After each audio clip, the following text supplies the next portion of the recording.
There's never been anybody as ruthless. I'm Sonny Liston, I'm Jack Dempsey. There's no one like me. I'm from Nairclaw. There's no one that can match me. My style is impetuous. My defense is impregnable. And I'm just ferocious. I want your heart. I want to eat his children. Praise be to Allah. Are you saying now, Mike? That's right.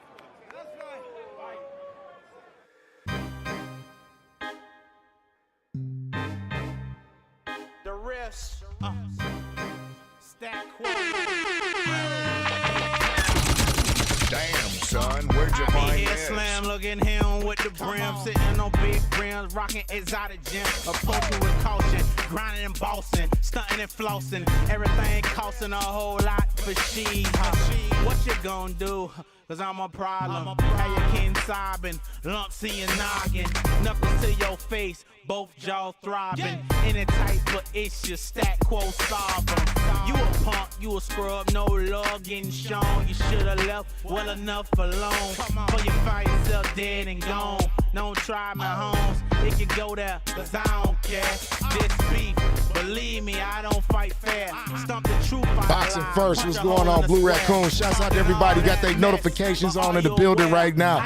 Lux Vision, No Vision. Make sure y'all run them lights up for me. It's $3.99 to support a player. Let's get it.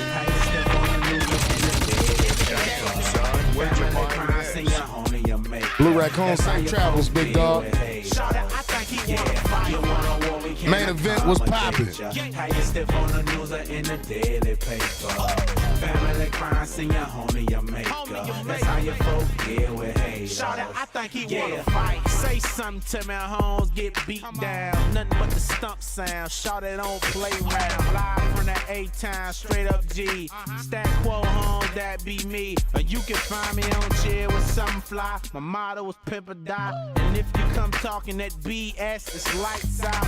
We can handle it, your hood or my house. Shoot the fair one or pull them big things out. Let them bang out. A lot of bleeding going on. A lot of sad, slow songs getting sung. All cause you yapping your gums. Talking about what you done. When you know yours ain't where you from. You hear that yapping your gums talking about what you done. But don't nobody know where you from. Don't nobody know you homie. And that's real talk. We gonna talk about this, man, because we got a lot of people, you know what I mean, man, that just, you know what I mean, need to really humble themselves, you know what I mean? I'm a very humble person, and we gonna talk about this. That's how your folk deal with hate. I think he wanna fight. You wanna war, we can accommodate ya. How you step on the news or in the daily paper. Family crime, sing your homie, your maker. That's how your folk deal with hate. I think he wanna fight. Wanted, I got it, let's do it. You blew it, you knew it was foolish. For saying anything to the truest. And true to see rulers, my people will do ya. Hit you with the thing that run right through ya. That's how the street life do it. Make sure y'all go here and share this for me, man. Make sure y'all share this for me. Share this for me, man, because I got a message for some people. But let's get it, y'all. Big boxing at the dark. Lux Vision, No Vision. Y'all know what it is. Big fights. You know what I mean? Let's get it.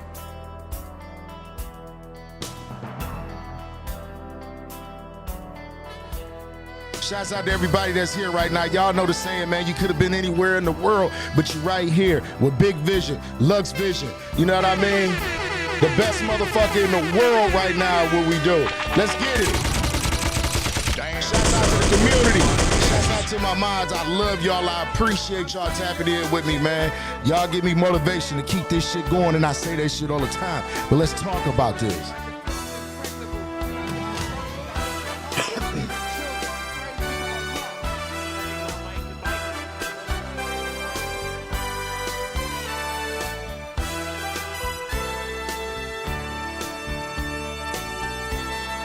Yeah, main event, I'm glad you just said that. I hope this bitch ass nigga see this shit too. So we can put them on blast, you know what I mean? Because you know what? I be tired of these niggas, man. I be tired of these niggas. Hold on, wait. Because see, let me stop this real quick. I be tired of these niggas who think that I need some type of validation from them in this community and shit like that. And this seem like it's the old heads that do this shit. Niggas who be talking, like I had a guy, like y'all know how humble I am when it come down to like my following that I've amassed in such a short period of time. Like, you know how much I appreciate y'all and like I value and cherish y'all. And I don't like to be this way and say these type of things, but some things need to be brought to light. You know what I mean? These dudes be talking because they've been in the game for 15 years and shit. That's supposed to matter, or that somebody supposed to know you, or they get offended because you don't know who they is, or you got to be trash at the game because you don't know who they is. Like, dog, I don't know you. And see, this is the thing. Like, people should be quiet.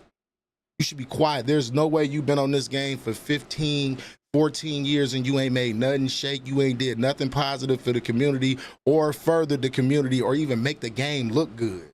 So I don't be wanting to hear that shit. I don't need validation from you dudes, and I'm here to say it right now. I don't know who the fuck y'all are.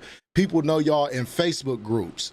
That's where people know you niggas at. You know what I mean? Then I had a fucking goofball. What's his name? Yeah, no, I'm not even gonna say his name and give him nothing, because at first I looked at it this way, and y'all know how respectful I come to people. I just simply asked him, man, while y'all was sitting here watching, why did he back out? I'm like, yo, why you back out on me, bro? And he immediately started getting disrespectful. And then he tried to say I was clout chasing. My brother, what do I need to clout chase off of you for? What am I clout chasing? When I clicked your shit, you had every bit of 74 subscribers. Your videos had like 3 views on them, my nigga. Like, I don't know who the fuck you is. 15-year veteran at what? At what?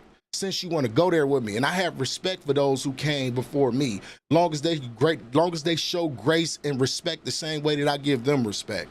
Because I'm a grown man at the end of the day. This motherfucker older than me, you know what I mean? To be talking this goofy nonsense that he was talking. Because if anything, my brother, like, I could have helped you out a little bit by you having a fight. I would have told you, like, look, yo, if you win, lose, whatever, you could put my name in the title. That's what type of time I was on with this dude. But see, once I saw what type of individual you was, bro, when you think you above everybody else, and I think that's another problem in this community. It's a certain set group and circle of people that think they're above everybody else in the Fight Night community, and that's not the case, bro. These people scumbags. These people are fucking spammers. They're quitters, and they're the worst of the worst. So, hey, that's what y'all want to call elite. And then when I go watch the nigga page, it's nothing but him and two bozos throwing straights at each other the whole fucking time. You feel what I'm saying? So, like, y'all, humble yourself, bro. I don't give a damn what you did 10 years ago. I'm like these young niggas. What you doing right now, my nigga? What you doing right now, my nigga? Because I'm over here catching bodies. You feel what I'm saying? After body. Doing my one thing, and I done beat a few of you niggas that's in that group. That's why I don't understand why y'all talk like that. Like, if I lose, oh well, I lose, you feel what I'm saying? We move on, we do something else, you feel what I mean? But these dudes, like, this is their life, and I have to understand that. Some of these dudes, this they fucking life. This the only thing they ever been good at, bro. To the point to where they not even open to constructive criticism in some cases because they know it all. They not open into growing, period. They not open to growing, period. I mean, I don't have to do lists. You know what I mean? Because who do y'all know from the Fight Night community that come on these YouTube platforms and watch? Mr. Almond, OG Crip, I know OG Crip, Lays Gamer, Bluto, and Doghouse, even though I don't like some of the people in Doghouse. And who else is some of these people? I mean, these the only people that I've seen noticeable within this goddamn community that's actually trying to do something to keep the game alive. And here you have this guy talking about he's a 15-year vet. Like, bro, you ain't acting like a 15-year vet. You acting like a fucking rookie that's making rookie mistakes, my nigga. So, like, stop that shit, bro. I don't need clout off none of y'all niggas. I don't need y'all to go nowhere. Like, I don't. Like, I just simply hit live every single day. You know what I mean? And people like my content, they subscribe to it. If they don't, they leave. Like, it is what it is. That's all I simply do all day. It's not my fault that people tend to gravitate towards me. And I keep telling these dudes this shit, but they take it personal and they feel like they should be in this position to do whatever they doing. But I'm like, if you want to be in that position, my dude, put in the work. Put in the work. But like, yeah, man, you's a sucker and you's a clown, bro. And don't ever tell me that I need some clout off you for what? For what? I'm doing quite fine over here, man. I don't ask you dudes nothing. Like I said, I saw some potential. I saw your shit. And I'm just like, okay, maybe I can get a fight in with him, you know what I mean? And maybe I could bring more eyes to it, shit, or help bring more eyes to it. You feel what I'm saying? If you a good fighter, if you a good dude, if people want to watch you. But see, you can't even do that with these dudes because they head so far up their ass and they think they're the second coming of Jesus Christ. And then when a nigga like me come along and tell them, like, bro, I don't know who the fuck you is, they get mad. They get mad. You want to know why? Because a lot of them watch. A lot of them be watching, trying to figure shit out. So you could tell that nigga that I said that shit. You could tell him that I said that shit, nigga. I don't need no clout from you, bro. Don't get it twisted, man. But let's get to it, man. Oh, yeah, and I never push A on you ever again. I never push A on you, bro. I was gonna fight you, but I never push A on your bitch ass. Now let's get it, man. These dudes that had me started off going with this goofy ass shit because people don't know how to be men at the end of the day. You know what I mean? These black men talking like that.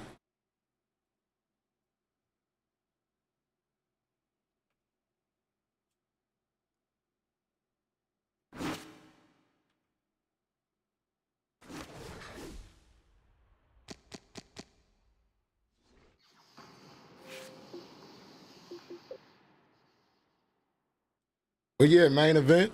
You know, and you know I be looking because I seen you in this chat and the nigga was talking shit to you. These the type of motherfuckers he talking shit to you. He don't even know you, bruh. Cause I don't just be talking. Like I pay shit attention. And that's the difference between me and niggas.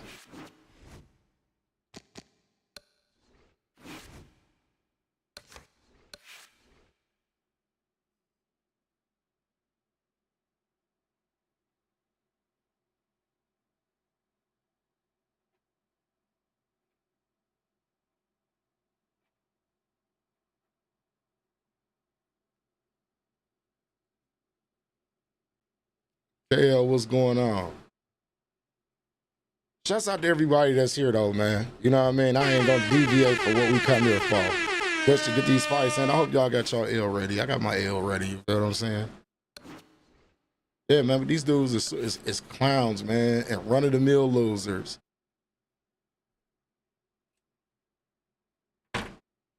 Oh, a couple names I forgot. Puncher Valid, LX Sniper, those guys, you feel what I'm saying? Like, yeah, like, bro, like you the second greatest coming of Jesus Christ, but don't nobody know who the fuck you is, bro. Like, stop playing with me, bro. And then get mad at the fact when you say you don't and try to insult you. Like, bro, I don't know who the fuck you is. And for the man that had the audacity to say that I was clout chasing him, for what? Who are you? Like, what clout am I gaining off you? From a Facebook group, a Facebook circle? Y'all niggas, man, come on, man.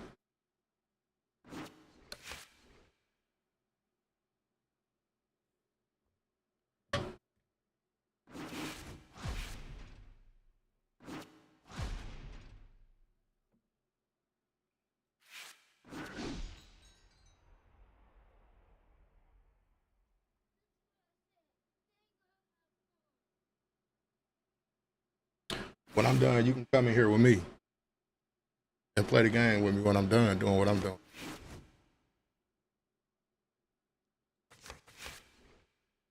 Yeah, I don't understand it. That'd be like me talking crazy to everybody that come in my chat or talking crazy. I'm not like that, bro. I don't even like this type of shit. I don't even like talking about this shit though, because it's low vibrational. You get what I'm saying? It's draining. It's like, what, like, bro, like, I'm gonna tell you this, man. In real life, I have never had people disrespect me the way they have on this fucking game. No, he said I'm chasing him for some odd reason. This dude, I don't know who the fuck he is. I'm a 14-year-old vet. Then they be putting that shit in the title like it means something. Like, it's lightweight cringy to me, if you want to be honest. After that, especially after that little exchange, he a cringy ass nigga.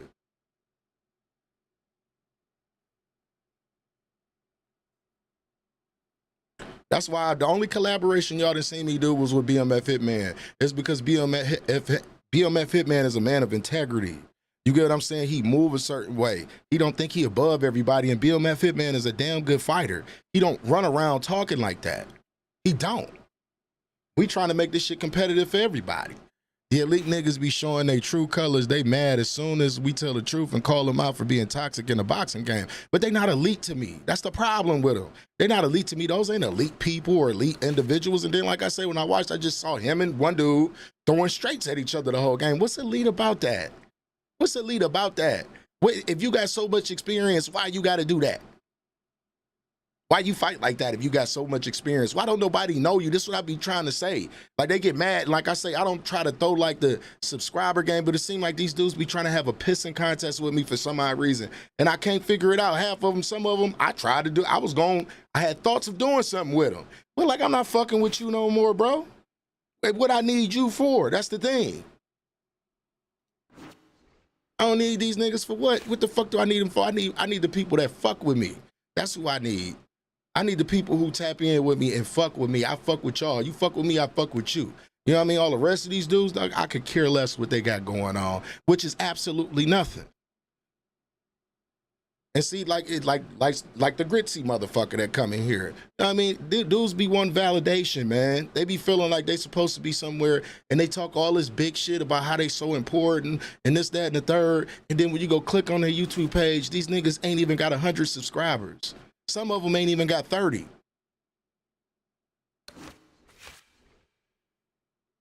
Like, I be like, you know, I'm all for the little dude. You know what I mean? A lot of you guys that got smaller channels and shit, I be in y'all streams. I try to do what I can to help y'all shit grow. I share y'all shit. I tell people to go tap into y'all shit. I let y'all drop the links to y'all shit in my shit, bro. I'm not even that fucking big. You feel what I'm saying? But it's just, I think people is mad of the way that I done grew so fast within this community, which is not my fault. This dude really want to fight?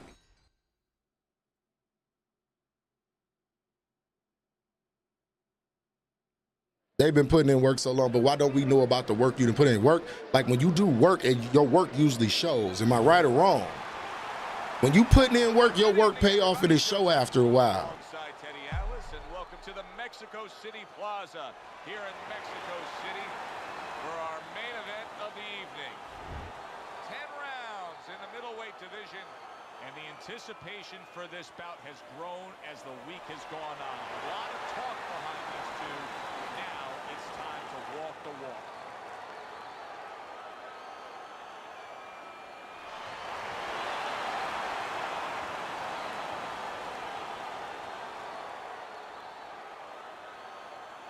We went over the rules in the dressing room. Let's have a good, clean fight. Touch them up.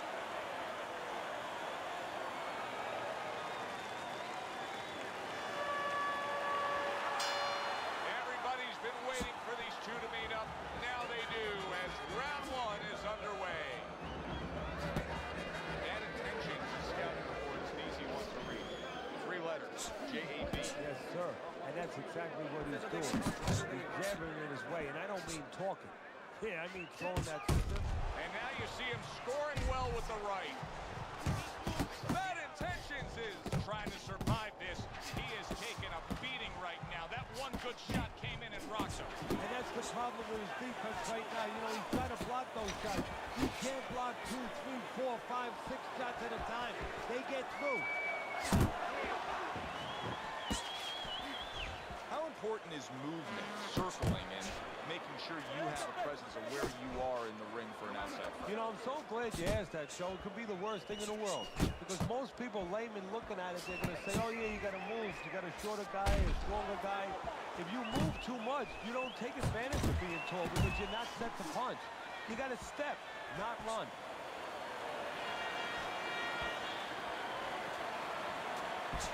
It be real live hating shit going on, bro. And I don't even be want to do that. I come trying to help.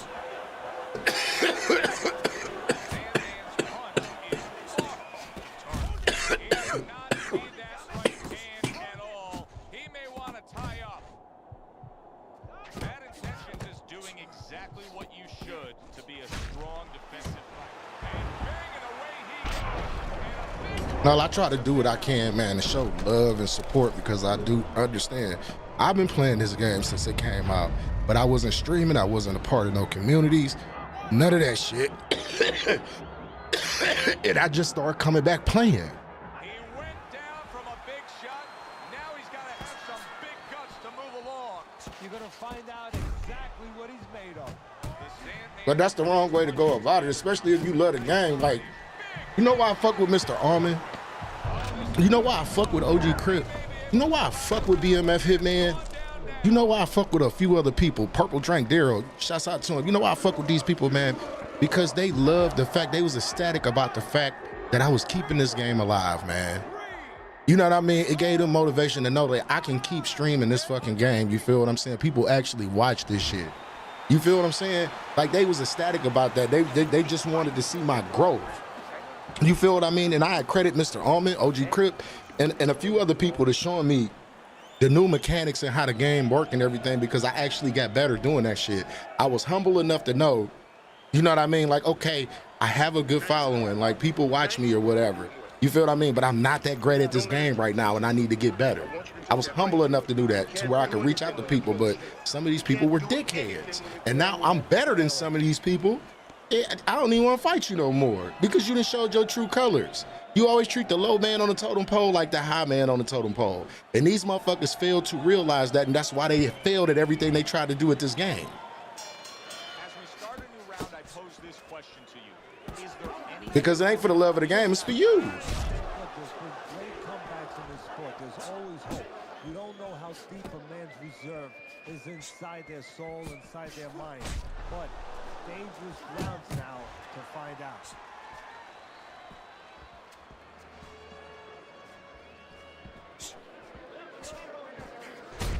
Okay, so we got a motherfucker who's gonna do this the whole game. That's all you want to do.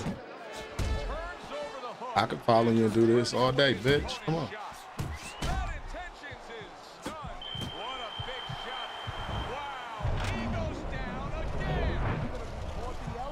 Fight up and down all night. 2, 3, 4, 5. But what are we? This is the thing. I'm not trying to replace nobody, bro. And if something can be replaced, it never was something in the first place. If it could be replaced, it never was something in the first place. It never was great in the first place if it could be replaced just like that.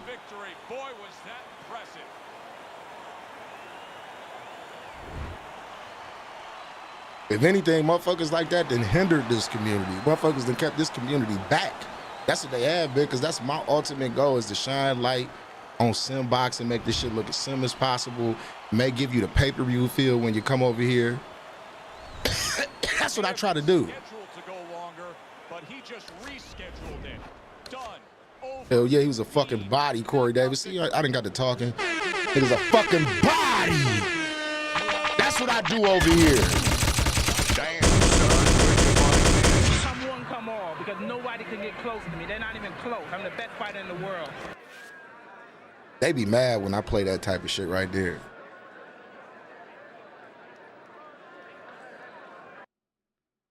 Yeah, it's about the love of the game, and that's the point that I think they missing. Like, I love this game. Like, people ask me, how do you play this for so long? Because I have fun playing this game. I love it. Like, you know what I mean? Like, I used to box. Obviously, that's the correlation with it, and I love the sport. You feel me? But like, I love this game, bro. That's how I can sit and play it 5 hours. That's how I can sit and play this shit that ain't profitable in the beginning, and I'm just sitting here like, bro, I'm taking time out of my life to do this shit. I don't make that much money off of this shit. And I don't walk around acting like I done made it, and that's my thing. And I'm in a better position than a lot of those dudes that been here for 14, 15 years.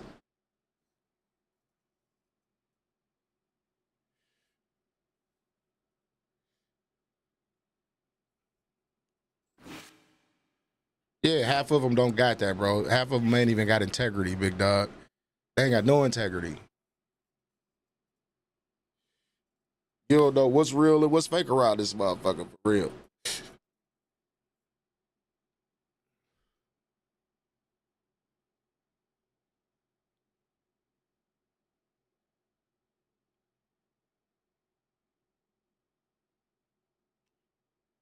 Half of these dudes, when you, like, half of them don't even accept when you beat them. They quit.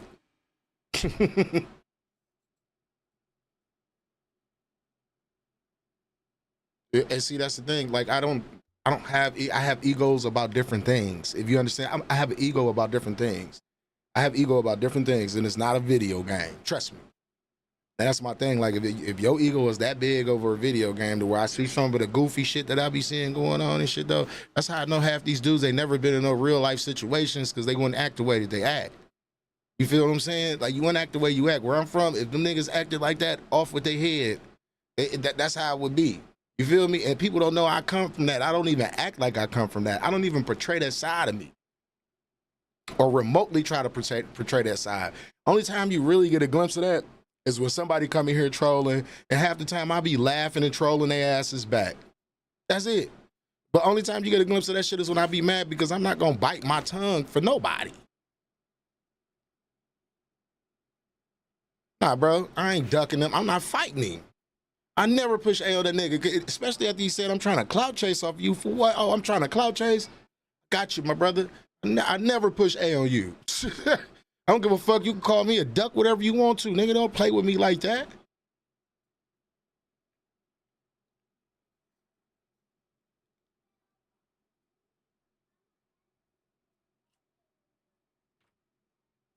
But again, this motherfucker look like he older than me.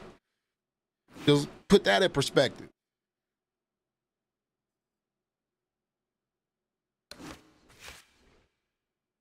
Yeah, they get mad when you beat them. That's why those dudes, when I beat them, some of them, I never fight them again. That's all he gonna do is quit. This dude, if I beat him, he gonna quit. That's even if he a push A.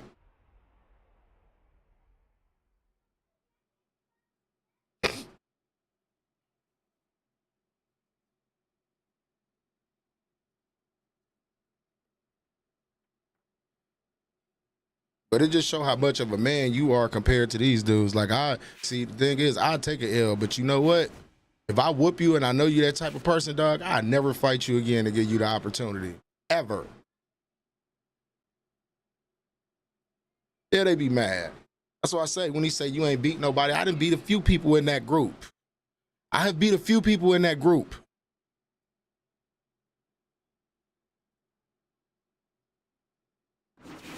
It would be so bad. I'm not a nigga who posts scorecards every day. I'm not a person that oh hell nah. I'm not a person that do none of that.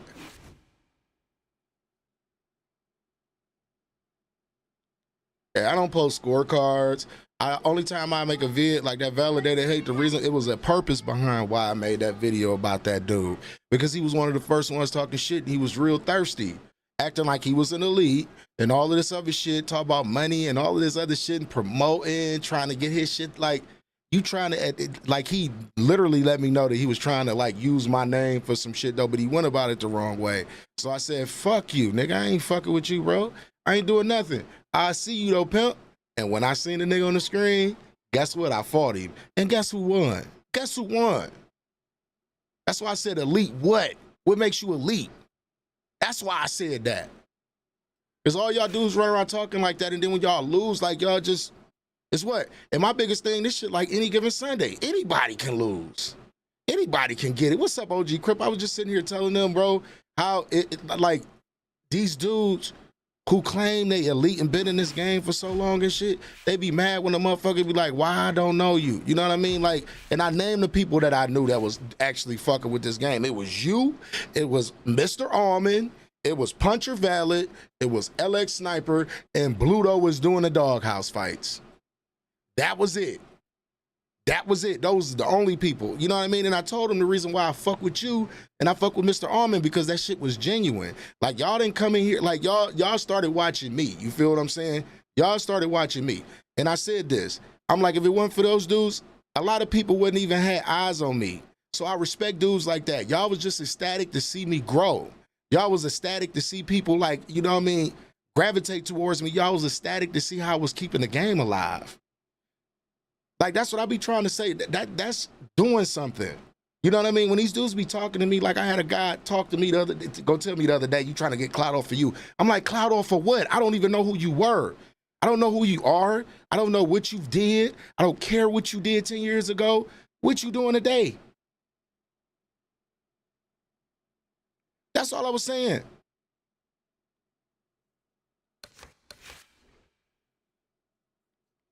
And I came respectful. I'm just like, yo, bro, like, I'm a person, right? I pop in a lot of small streamer shit to see what they shit look like and how it is and just to show love. And if I like it, I subscribe and shit. And he was one of the people where I actually went to his shit. And I'm like, all right, he got a little potential. I didn't really watch the fight. I just saw his whole setup and everything. I'm like, all right, he got a little bit of potential or whatever.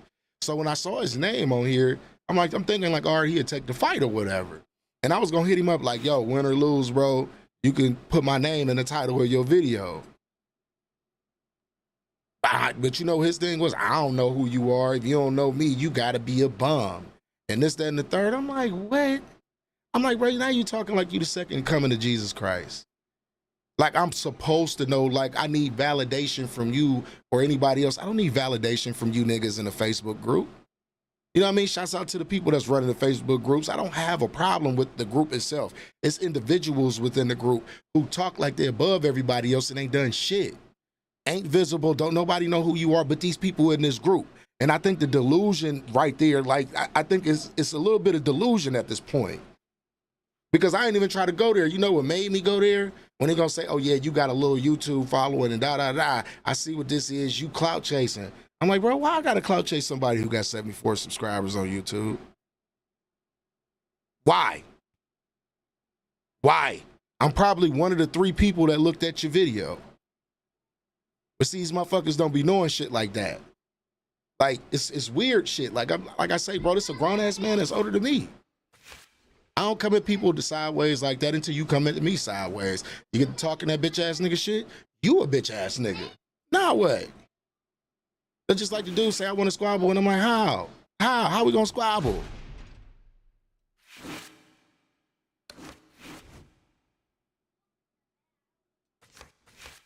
Like, you mad because I don't know who you are, like you supposed to be. Like, these motherfuckers act like they Minister Farrakhan or something. Like, act like y'all Donald Trump or something. Like, I'm somebody, you somebody I'm supposed to know. Like, what? Yeah, but it shows me, man, that these people they need that validation, bro. It shows me that these people, that's all they got. Because me, when I log off of here, I got a whole different life. When I log off of this shit, I love doing this. When I log off here, I got a whole different life. Like, shit, I got shit going. I don't be worried about what they talking about now. Like, if we can collab and get together, that's why I said the only person that I'm doing something with is you right now. Because I don't trust anybody else. BMF Hitman. I don't trust these motherfuckers. And I definitely won't fight this dude.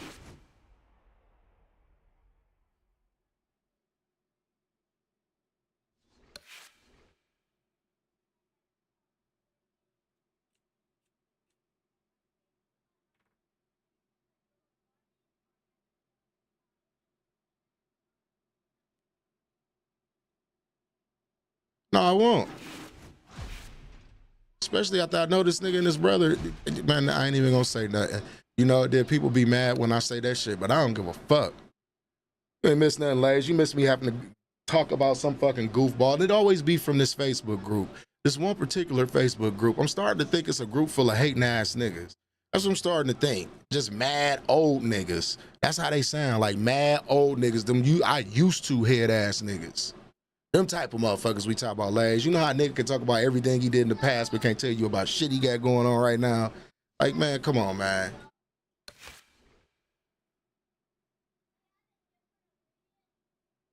You was one of the streamers that I fucking named when I said, like, dog, they was playing the game, keeping the game alive, just like I'm keeping the game alive. Those are the people that I knew. You niggas, I don't know y'all niggas. What the fuck? Like, I don't know y'all, and they be mad because I don't know them. I don't know you. I be avoiding bums. Like, what? Like, my guy. And then he said I was clout chasing. And then, ladies, you done had this before. And then when you go click on that YouTube page, what do you see? What do you see when you click on that YouTube page? But this dude got the nerve to say I was clout chasing him. And I said nothing about no following, no YouTube, nothing. I don't come like that.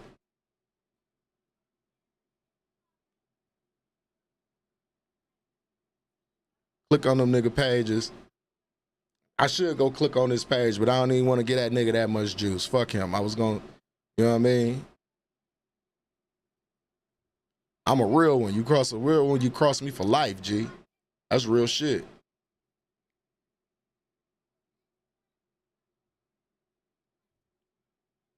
I hear about niggas having discords, having whole conversations. This is how you know the hate be real. A nigga had a whole discord, advertised it going live just to talk about me.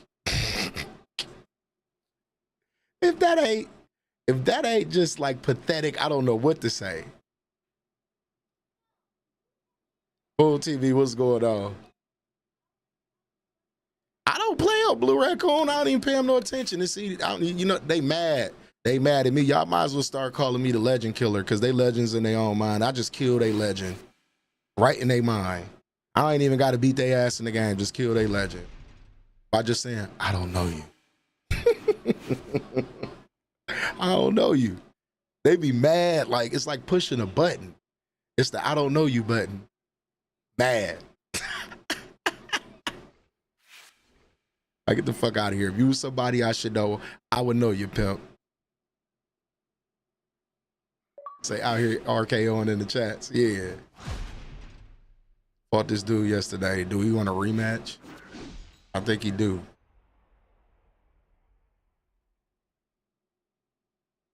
Yeah, man. Motherfuckers be wrestling. Nigga was talking to himself for a good 5 minutes.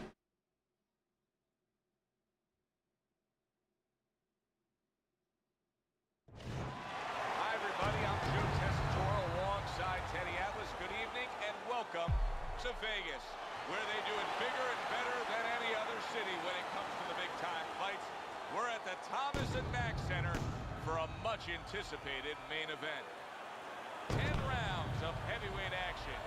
This should be a really good matchup here tonight. All that energy that we saw at almost...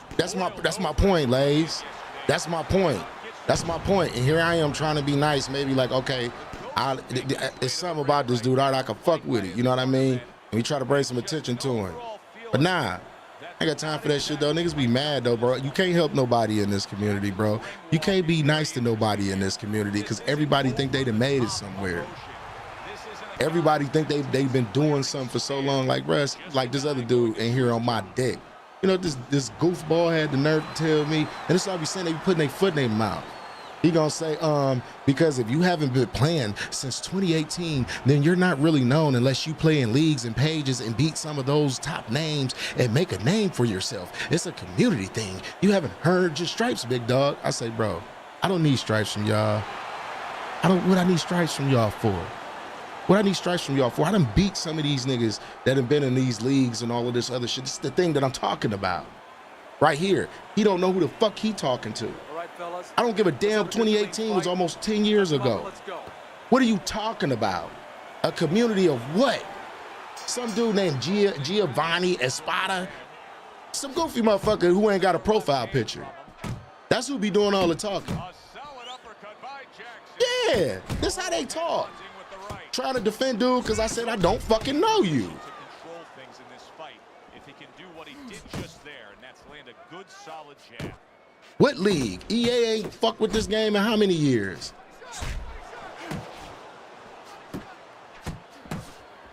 got his guard up really well that time, and it protects his head. Good smooth work by Mr. Showtime. That's classic counter. Yeah, what he did was he pulled that right shoulder back. You know, he just pulled it back, gave him the left shoulder, and then gave him the right hand. Yeah, it ain't nothing but a small group of them, dog, that got this in their head.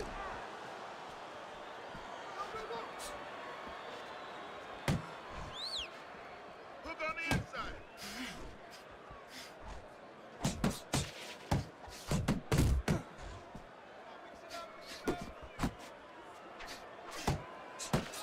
Hits him in the mug with the right. Lands flush with the two-punch combo by the Ghost.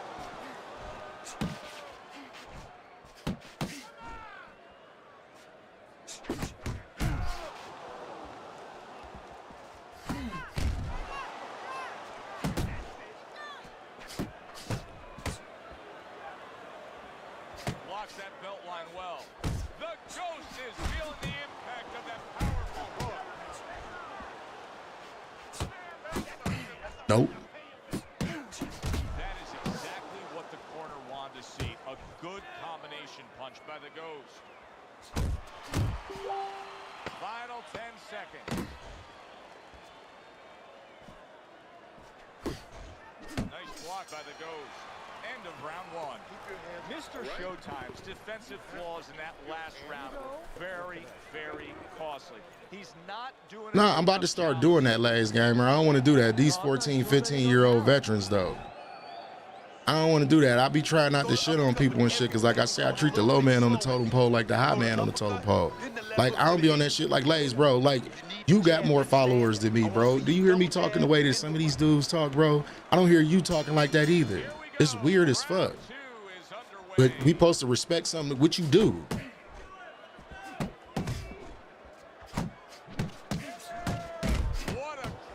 Show us that you was a spammer for 15 years. Another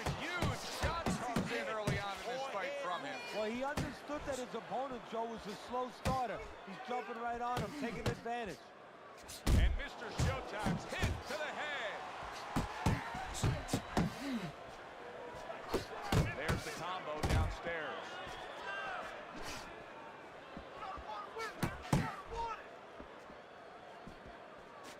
The Ghost got a little something coming back at him. A counter punch scored. Goes up top with the right hand.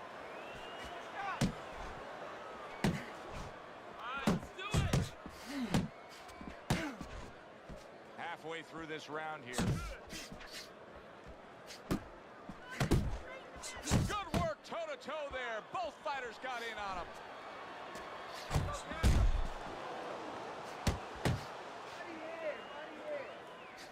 Comes right back with a shot of his own. Fine work with the left hand. He landed well by the Ghost. Good looking counter punch.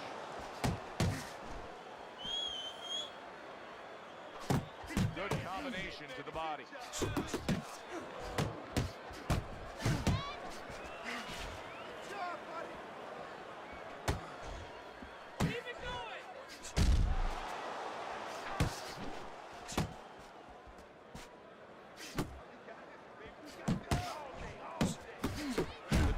Starting to score at ease against his opponent there. Anytime you can land a three-punch combination, you're really hitting your groove. Dismisses his opponent's headshot. And we come to the end of the round. Mr. Showtime's corner has to keep him calm. I don't know what for. That's just like, bro, you know what it be. They're just like, bro, I look at my analytics and shit sometime and shit, right? And do you know, like, out of like, say if I have 500 views, right? Out of those 500 people that watch, about 300 of them ain't subscribed. And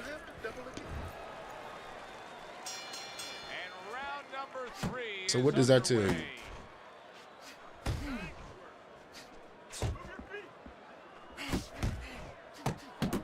He digs in, trying to bank away body shots with the combo. That's a good left hand by the Ghost. And he returns on that exchange. And now he's targeting upstairs. On the mark with the straight left hand.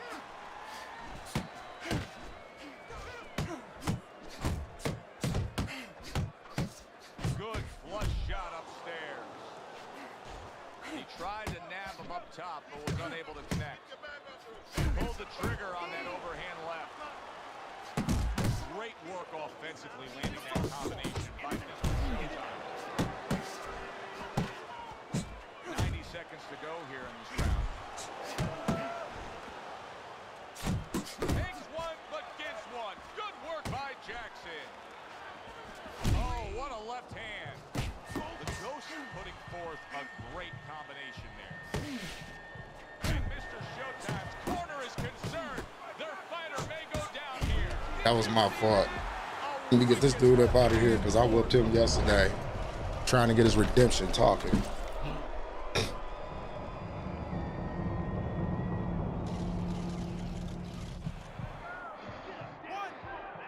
2.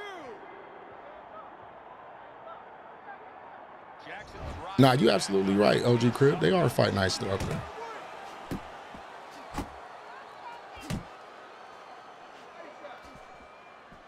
Able to block that away. It was targeted for his head. The Ghost left now getting into the mix. Spammer right here too.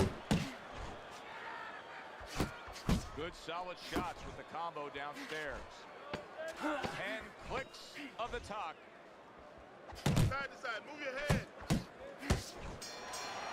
Straight spammer. And that's the end of round 3. They be mad when they lose. Hopefully this bitch stay in here because I'm about to show him something. Hey, now what's going on? Keep busy.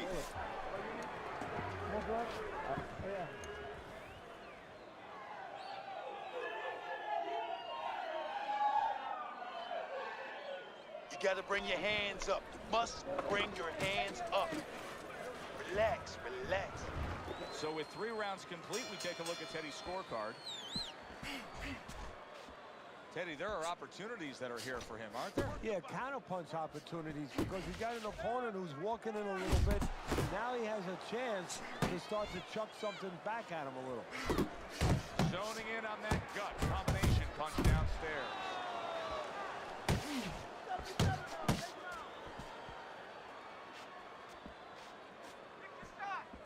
You're still not moving enough. Come on now, move. Oh, that's good stuff. Firing right back with one of his own. Good work by Jackson. Took a shot. Now he gives a left. Zones in on that overhand right. And now another left. Boom, left. Man, come on, man. There it is. He is not fit for life on the outside there, and he just paid the price. He goes down. Because he didn't make his mind up. If you're not going to work out... Yeah, keep pushing B, bitch ass nigga. Keep pushing B, because you tired of shit, and I want you to quit. I love motherfuckers like this. Jackson's back up on his feet. Let's see what he has now. And now the ref says, Yeah, come on. "No, sir." Warning for the low blow. Anything you can to win, huh?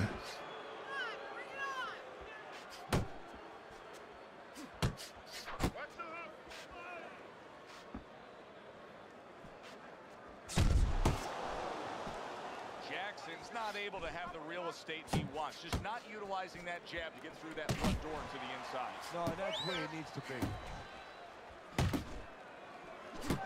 Super two-punch combo by Mr. Showtime.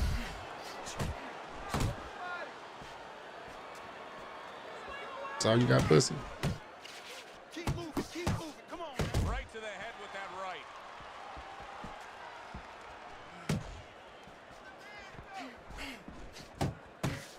Left and right. 10 seconds remaining in this round.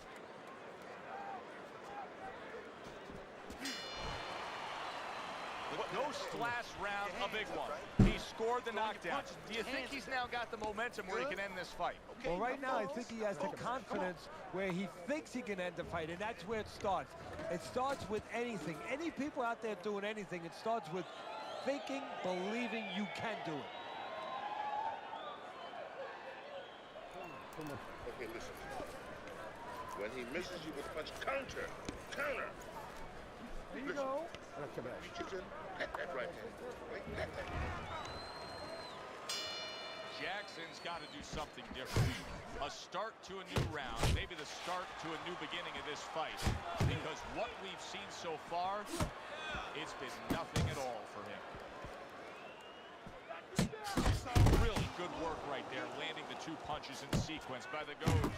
The Ghost is being so very effective, punching in combination. And that's what you want. He's got pretty good hand speed. Might as well use that hand speed. No better way to use it than putting them together. A target on his head, and he places the hook right on it.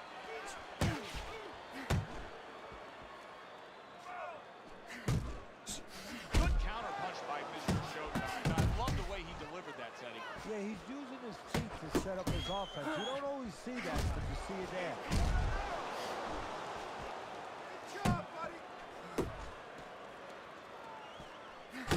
Still plenty of time to work here in round number 5. A minute and a half to go. The Ghost's doing really well on the outside, utilizing his jab. Couldn't hit the elusive target with that straight right. Trying to time that straight left hand, and he does so with ease.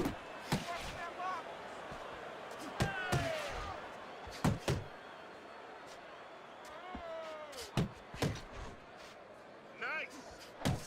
Scored well up top.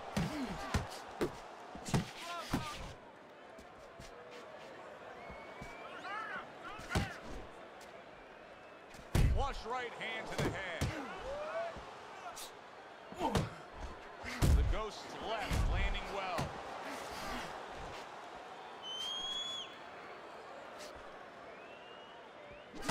Firing off the uppercuts. Great exchange. To the head he goes with a left hand. Good work on the outside from him. And that was set up by his inside fighting. Got nothing on him. That's why he just keep trying to step back. He about to get out of here. But now he's getting a privilege. I'm just getting it to the point where I can just walk him smooth down. A little bit.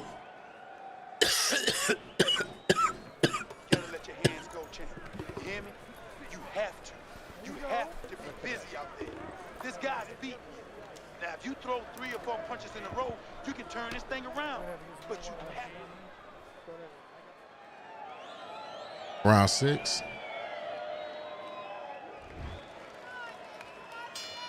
The start of the 6th round.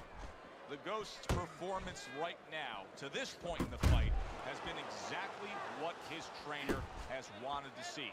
The question is, can he keep it up for the second half of the fight? That's a forceful 2-punch combo by Mr. Showtime. The Ghost's able to land a good, solid left hand. That's why he trying all the scumbag tactic. Good fighting, snapping shot by the Ghost. Come on, why you keep swinging, dog?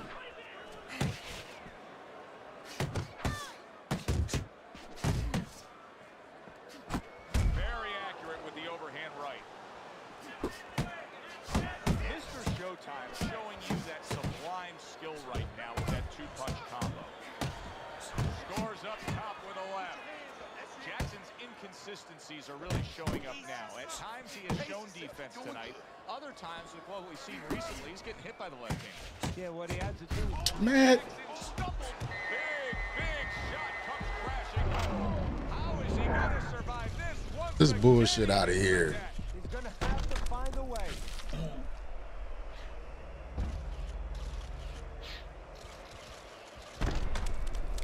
I swear, that's what I'm saying. When I whooped this nigga ass the last couple days, I didn't do none of this shit. 1, 2, 3, 4, 5, 6. Jackson's going to keep taking this test, rising up after being knocked down.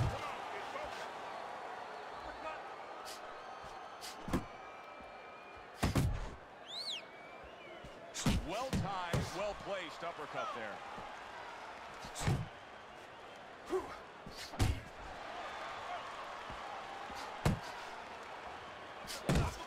uppercut is wide open. Uppercut, baby, come on.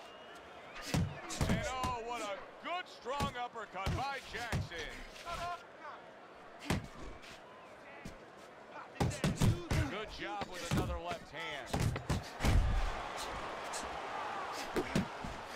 Like, look at that, bruh.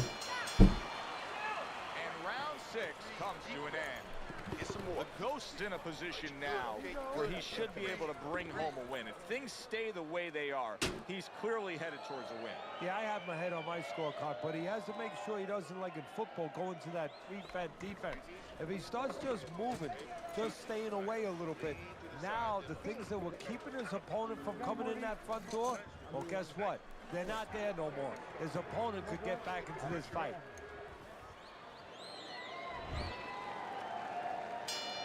Jackson's corner has to think, how much more punishment can their man take? They start a fresh round, coming off yet another round in which their man was down. Look, there's been tremendous comebacks in the sport before. You just never know about how deep the reserve is in one man's body or mind. A crushing 2-punch combo by the Ghost. The Ghost's done a good job there, offensively scoring with that left hand. Mr. Showtime's thinking right now that he's doing a good job defensively, but it's really not the case, Teddy. Every so often, you will see a punch split that guard. Yeah, he's just standing there. First of all, the gloves, he needs to extend them just a little bit away. So, as you said, those punches, you know, aren't going to force their way through to the target, which they're doing right now. They're getting down to it. They're getting through to it. And now he scores well with the straight right. How about a return to sender with the left hand? That's great stuff. He fires one right back after taking one. Gotta love the work by Jackson.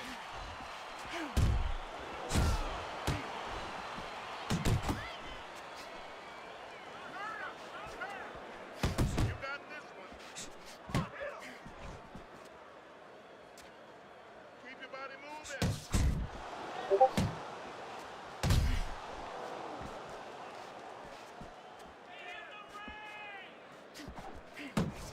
He's showing what a skilled fighter he is with the counterpunching. Well, the old timers used to say when you're calm in there, when you're calm there, you can take and do what you want. He made him tie his shoelaces right there.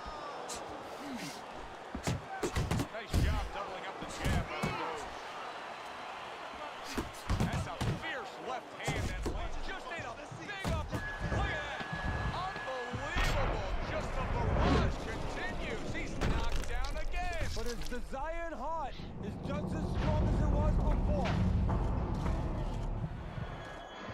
1, 2, 3, 4, 5, 6, 7.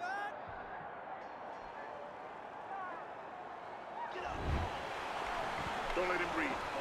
Hurt. Get him in this round.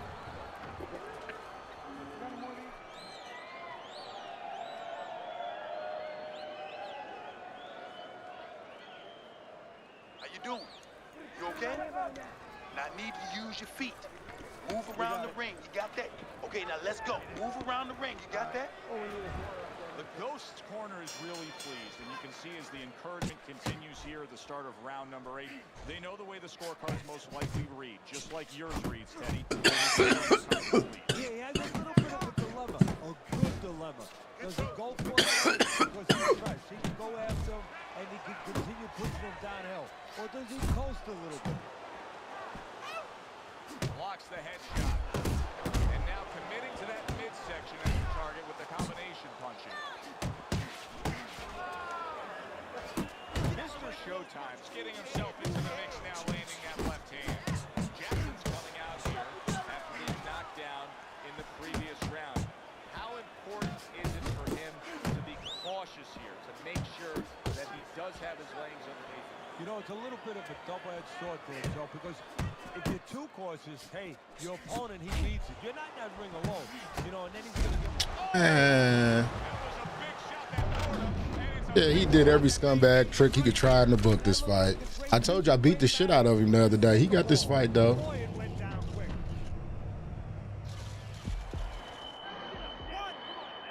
2, 3, 4, 5, 6, 7, 8, 9. Yeah, he went all out for this one. The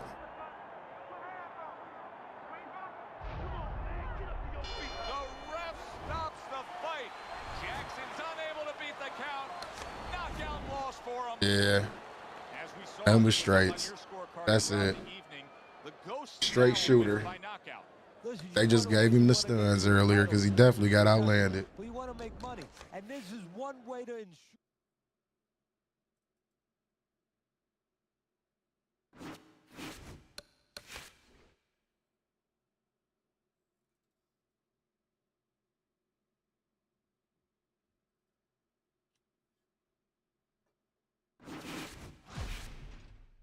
You just beat.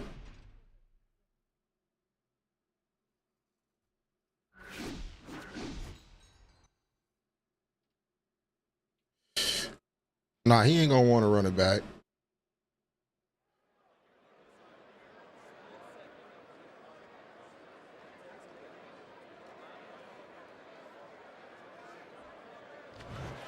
Good evening, everybody. Glad you've made the decision to be with us. Alongside Teddy Atlas, I'm Joe Tessitore. We're glad to be bringing you action and welcoming you to London, England. We're at the Royal London Theatre for a much-anticipated main event.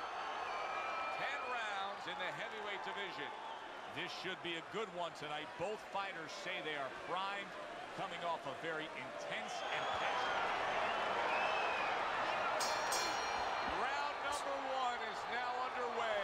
All the talk is done. It is simply time to fight.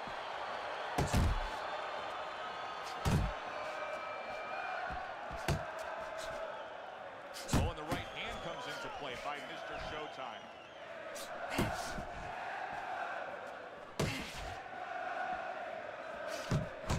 Wow, is he defensively sound. Takes one to give one. He comes back with a right hand. Punches and bunches. Combination up top.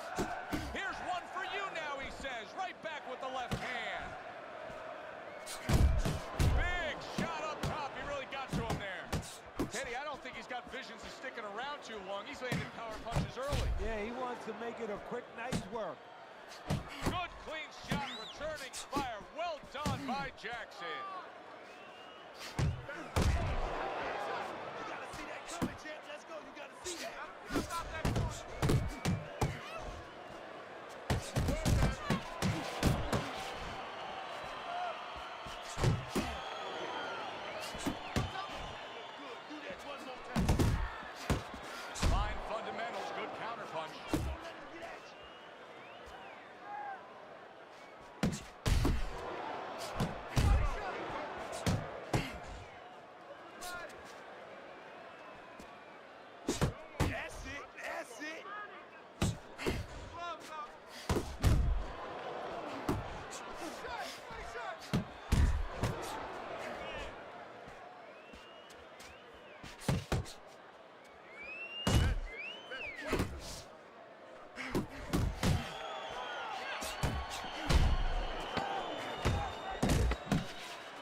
let's see some defense and more punches. Don't let him keep his distance from you, okay?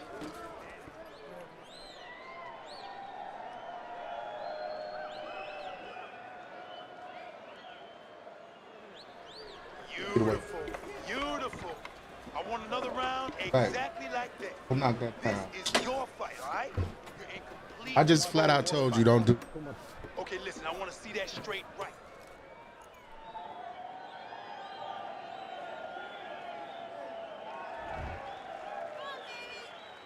Jackson's back.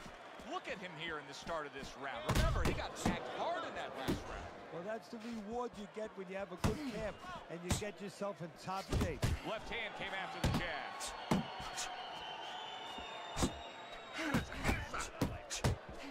Oh, he took some damage, but he gave some back with the right hand. And you see what he can do when he sends that right to the head. Nice block. They both decide to bring it. He comes back with the left hand again.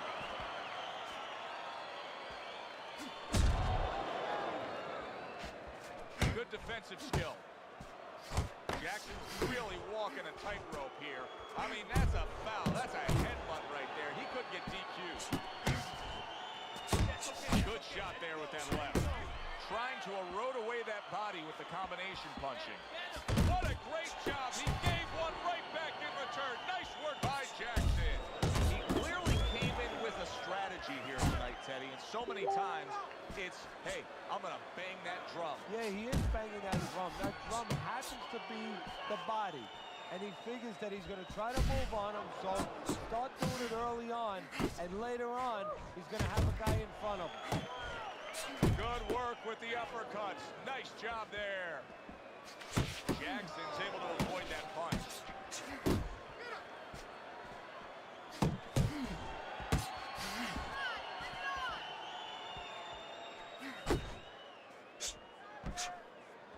Jackson's banged by an uppercut. Well, he's committed to the left hand and it's paying off here.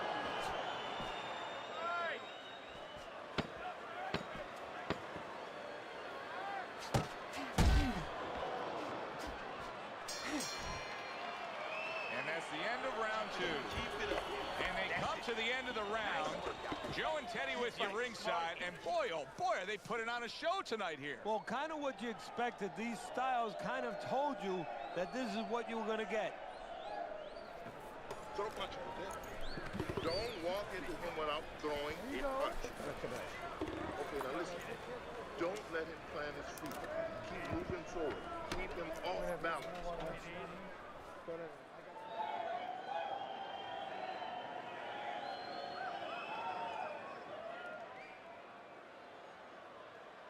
Willie Will, what's going on with it, big dog? And round number 3 is underway. Keeping his hands up, getting rid of his opponent's offense. He got hit right there, but he also gave one. Solid effort by Jackson.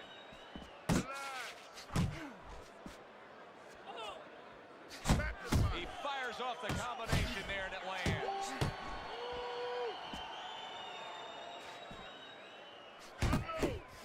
No, he missed that right. Crashes home a headshot after blocking his opponent.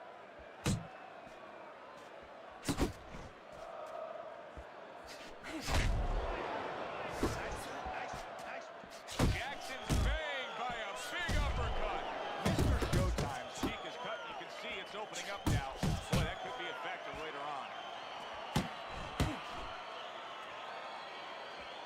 Reaching the halfway mark of this round.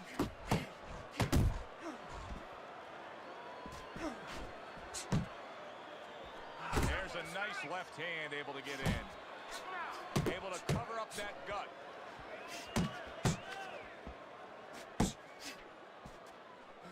Boy, sharp two-punch combination by Mr. Showtime.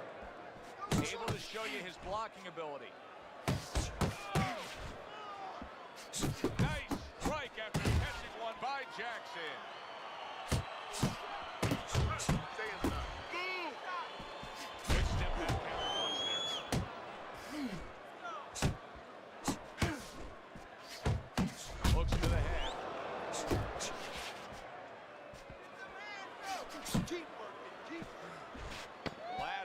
seconds.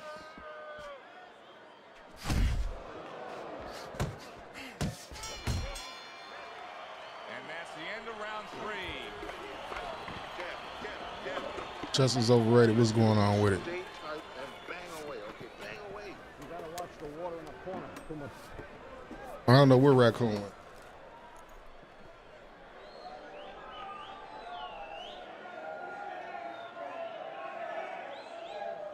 Always uppercuts, okay? Keep busy on the inside. Bang the body, then finish with that uppercut.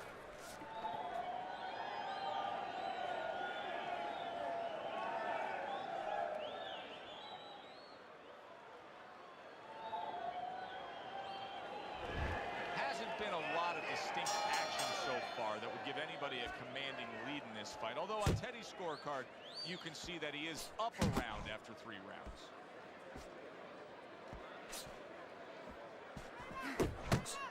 Good job fighting from the outside. Well, I think a lot of people probably didn't expect this out of him, but I like the way he looks on the outside. He's an inside man, but guess what? He's got an outside touch. And that's what fighters do.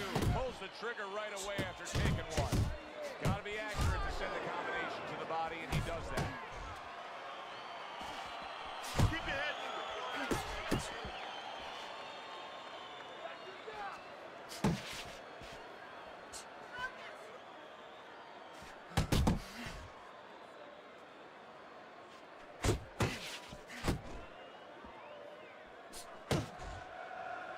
Mr. Showtime scoring with that right hand.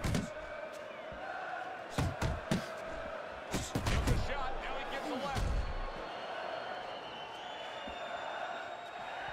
There's that southpaw jab in the left hand. Solid left hand to the head. Scores with the uppercut. Oh, he just misses with that headshot. To the belt line he goes with the left hand.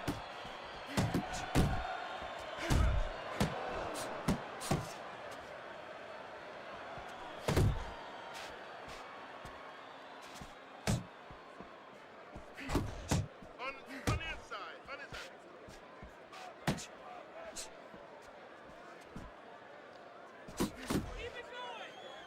Do you see any way in which he can take his opponent's aggression and turn it against him? Yeah, the perfect way. I mean, boxing 101, counterpunching.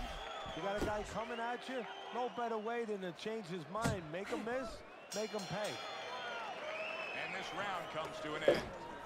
Mr. Showtime's defense is going to need to shine when he gets back out there. I mean, just look at the close-up with that cut we're seeing. Yeah, he's got to use his legs. You're right, Joe. He's got to get out there and buy some time for those medicines to work.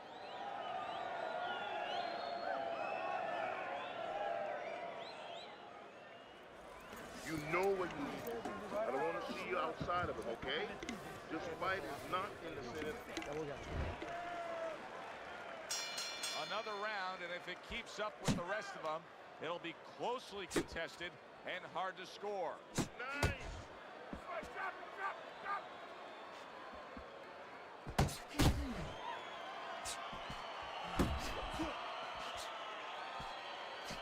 A well-targeted classic 1-2 by Mr. Showtime.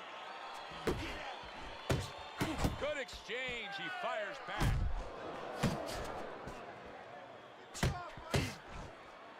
Move your head. Comes right back at him with a left hand. Solid jab by Jackson. Jab with the straight. Classic combination.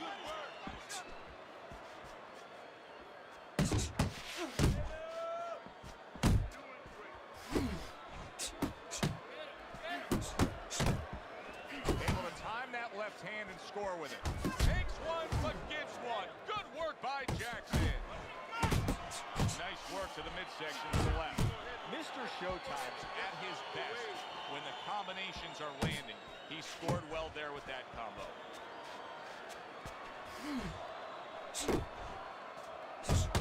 Comes right back with some offense of his own. He is damaged badly there. He may hit the floor. Scores big with the hook to the head. A with that flush overhand right. Crashes home with the uppercut. Good fundamental work, landing the 1-2 there.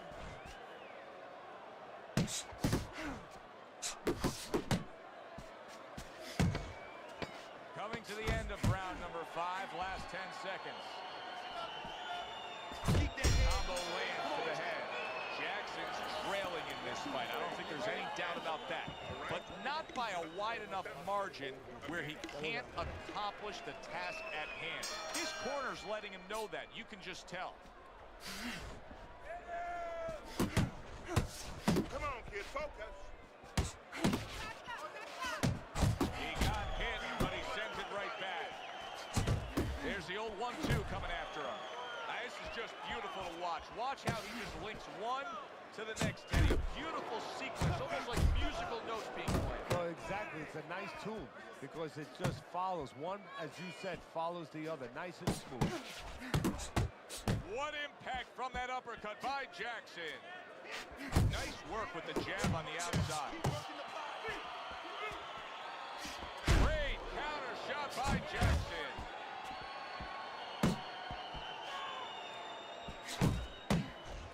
He scored well after being hit himself.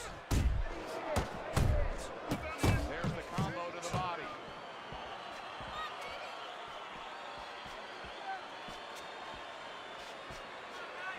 Good return fire that time.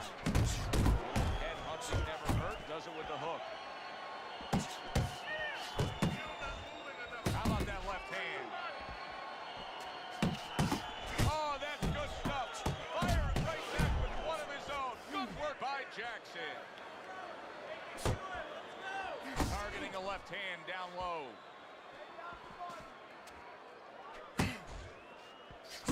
Jackson's landing a combination here. That's what he does when he's at his very best. Good effective work with that straight right hand. Took a shot, now he gives a left.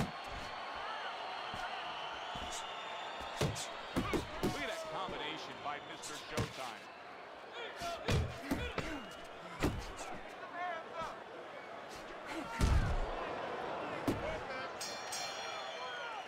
Jackson's corner is letting him know, take a good breath now between rounds, but then go out there and win this fight. It's really close. If he just pushes a little harder, he can go right over the edge again. Able to get away from that headshot with the block.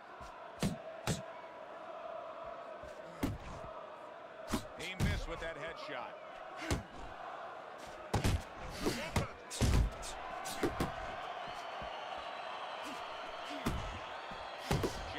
Finding out right now that this counter-punching style is not getting the results he needs in these middle rounds. What is the answer? Well, when a guy's not coming in and walking in, you can't counterpunch. I mean, he's not giving you the kind of turf that you need. Now you have to find a way to create your offense, to lead a little bit. That starts with the jab, getting off first.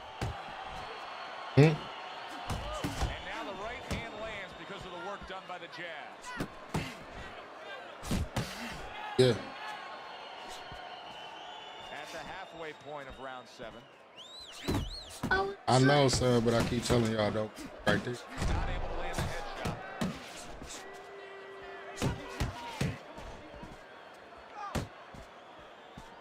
And there's the left hand working well for him again. He takes a shot and then commits to giving one right back.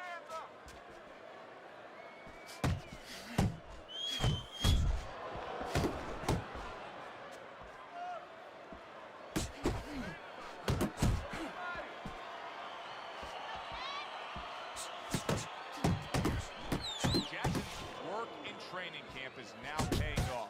Do you see the accuracy and the effectiveness with that combination?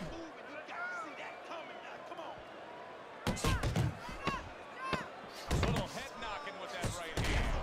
Mr. Showtime's taken a lot of punishment with the right hand. And you've said many times, it's where you put your own head when you get hit by those right hands. Well, one place I can tell you where not to put it, in the middle. And he needs to move it to the left, outside that right hand. Okay? Moving to the rope. Stay close. That's what. This is anybody's fight. Here we are, the start of round number 8. Teddy, you've got him up slightly, but I don't know. I'm watching this fight, and I think at any moment it could turn. Yeah, this is like in the old days, you know, the corner might break off one of those ammonia capsules, one of those smell salts, you know, in the nose of a guy. Pick him up a little bit, bringing it down the home stretch. Hey, you can't use those anymore, but you can use some stern, strong words. Get going. Come on, pick it up a little bit. Don't sleep now.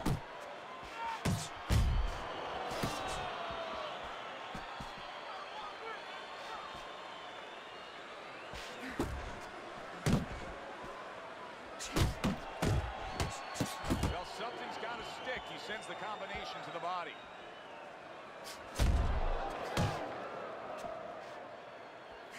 Now you see the southpaw pulling the trigger with the straight left.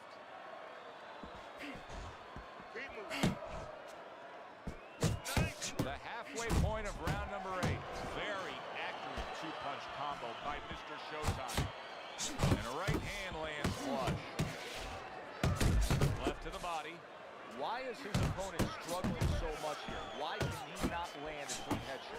Well, one reason is his opponent is moving his head. He's doing a good job of being elusive, but there's no change. He's just throwing straight, naked punches at him. He needs to make a little adjustment, a little adaptation. He needs to feint a little bit, get a false movement, get him out of position, get him off balance, and then time him a little bit. He keeps just throwing at him. He's going to keep doing what he's doing. Move air around. Very nice work to the head. The right hand landed. Jackson's so dangerous with that accuracy. A two-punch combination landing. Last 10 seconds of the 8th round. Good, strong uppercut. He comes right back with it after taking one. 3 minutes gone by in this round. Mr. Showtime's toughness is going to earn his pay for sure. That is a bad gash. And I'm wondering what he's using in there. You know, you can only use certain things, Avitine, adrenaline, and thrombin. I'm wondering if he's using illegal things right now, because that's the kind of... Oh, and there you go. A non-stop swarming attack puts him down. His opponent feels like he's in a rainstorm. Hard to prepare for a situation like this, but many do. He's been down, now he's got to survive. So that's where you're wrong. It's not hard to prepare, it's a must to prepare. If you're a trainer, that's what you do in the gym. You teach a guy, if you're in this situation, this is what you do. You grab on, you move your head, you survive. Mr. Showtime's proving to be elusive. They trade shots. He comes back with a right hand.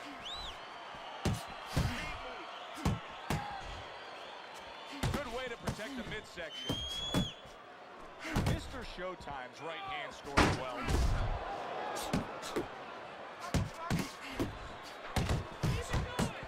He is swinging away, even though he's in bad shape. And he's going to leave himself even more open by swinging. He'd be better off getting those hands up and trying to weather the storm defensively. Not hitting his mark there, going upstairs. Big uppercut by Jackson.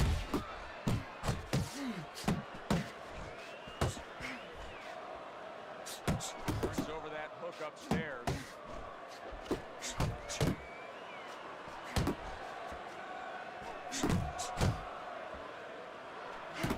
Comes right back at him with a left hand.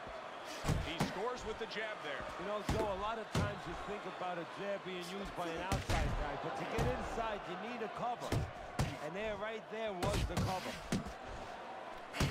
Takes one, gives one. The right hand scores well. The old 1-2 scores for him. The end to another very entertaining round in what has been a very entertaining fight.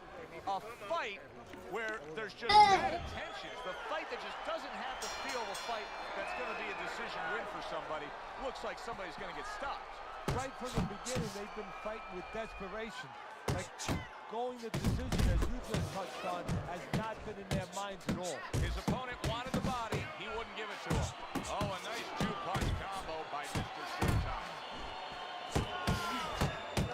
A well-placed left hand up top. You know, you go out there, a fighter like this, you were just knocked down in the last round. Now you got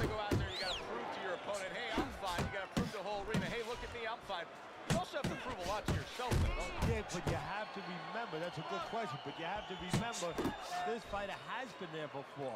So just remember, I have dealt with it before. And then you have to beat David Copperfield. A little bit of a magician, a little smoke and mirrors, and con your opponent. Let him think you're all right. Let him think you even want to fight, when really you just want to buy a little time. Little head hunting with the left. Effective work, the three-punch combination. Now here's a little bit of a concern, as you can see blood coming from his nose. That's great stuff. He fires one right back after taking one. Gotta love the work by Jackson. Committing to the combo now, both land.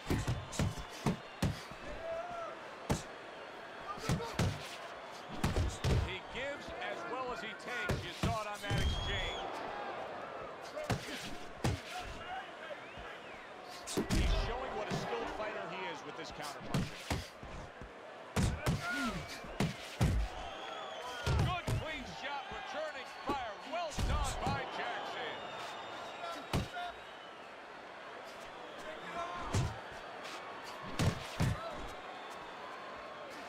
Good looking two-punch combination there. Targeting that straight left hand. Final bell of a close fight. Teddy, sometimes there's close fights that are actually easy to score. This wasn't one of them. Now you could make arguments for both guys almost every round. Oh, and they gave it to him. They gave it to you. They gave it to him. Seemed like he was destined to win. They gave it to him. Teddy, your scorecard showed that. And the judges agree. Unanimous decision. Yeah, he was destined to win because he kept using that jab all night long and outworking. 419 power shots. Joe Tessitore, have yourself a great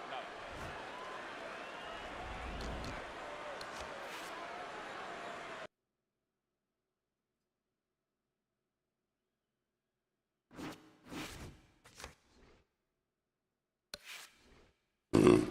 Good fight, though.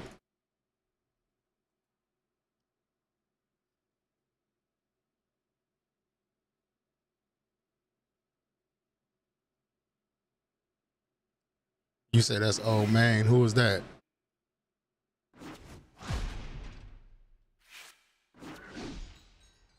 Who was that? Who was old man, Crip? Yeah, he gave me a run for my money. I should have got it off that knockdown, though.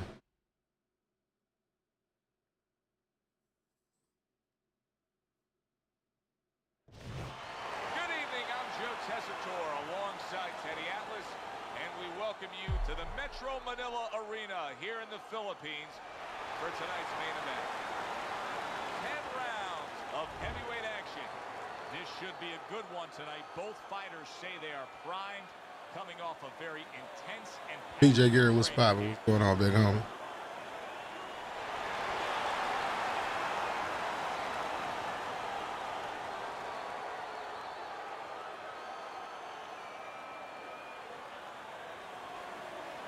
All right, fellas, let's have a good clean fight. Touch him up and let's go.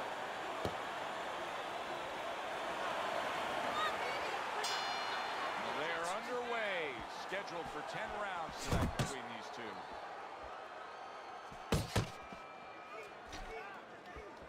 Fine looking right hand by the Giant.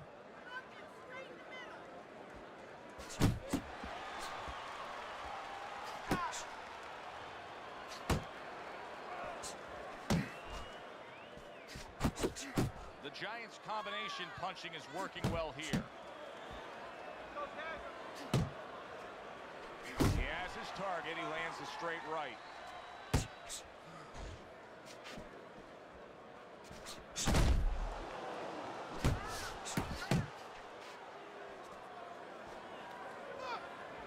Pulls the trigger right away with the left hand after getting tagged himself. What a great job. He gave one right back in return. Nice work by Jackson. The Giants' three-punch combination there is going to impress the judges. Halfway through round number one.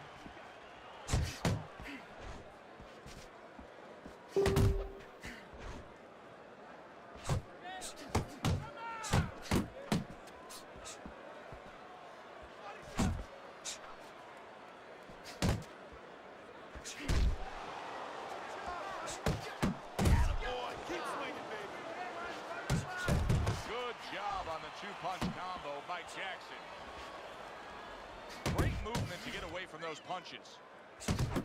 Good scoring shot. It was a straight right.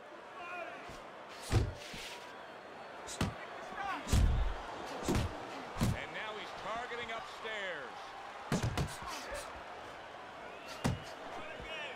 Nice defense. Good block by the Giant. Final 10 seconds of round number 1. Hey, man, come on now, keep your feet moving. Come on now. This round comes to an end. A round in which this fighter threw a lot of punches, didn't land a lot of punches. I'll tell you, what advice can you give to him if you're the trainer? Well, first of all, deal with the psychological part. No, don't forget. Your sister got it. Until I said right. Psychological. Don't let him get discouraged, because even though he's not going to say nothing, in his head he's starting to get discouraged. Just say to him, hey, listen, you're going to catch him. Let's shorten him up a little bit. And you know what? He's moving his head, so go to the body. Because now you're going to hit him a little in the body, because the body's not moving. There's the headshot, but he parries it away. Keep working the jab. Good, good. He has found his groove with his right hand.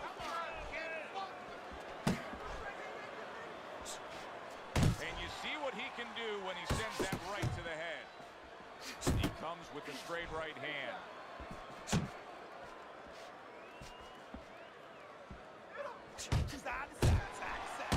What an excellent two-punch combo by the Giant. A headshot blocked. And Mr. Showtime's rocked by a huge hook to the head. Son, hold on. Good looking right hand after he got hit. Go ahead, sir. Blocks away that headshot.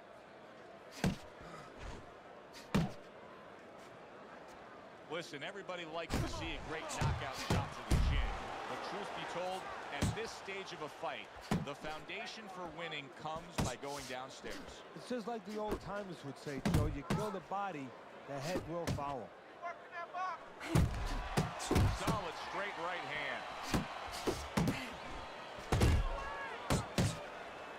The Giants' defense is now serving him well. Nice job blocking that punch.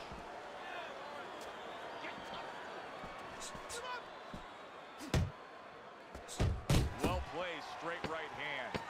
That was nice. He just drew the punch from his opponent, and then a good counter by the Giant. Yeah, like running through the rain without getting wet. Beautiful. The end of the round has arrived. And now an opportunity for the trainer here to get his hands on his guy. His guy just got tagged pretty good there. And when he looks into his eyes, what is he looking for? Well, first of all, he's looking to see whether or not his guy is still there. You know, he got stunned pretty good. And then what he has to do is make sure his guy's listening to him and telling him, hey, look, you got caught. You've been caught before. This is the way we can fix it. This is what you got to do to correct things. Good defense, just covering up down low.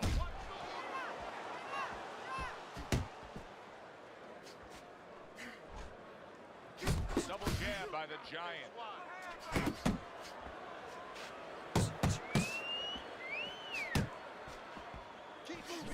Jackson's punches just don't look like what they should look like right now, Teddy. I know he's thrown a lot early on here, but there's no oomph on them. Well, that's the other side of it.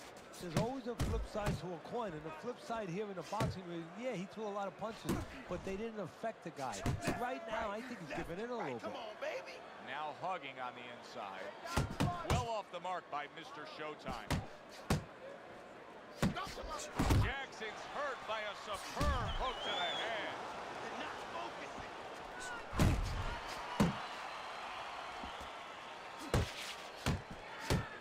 The Giant's the kind of boxer that wants to do just that.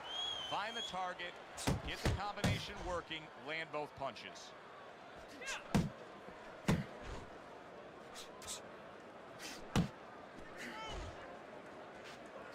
Mr. Showtime's got a way of just getting away from that punch.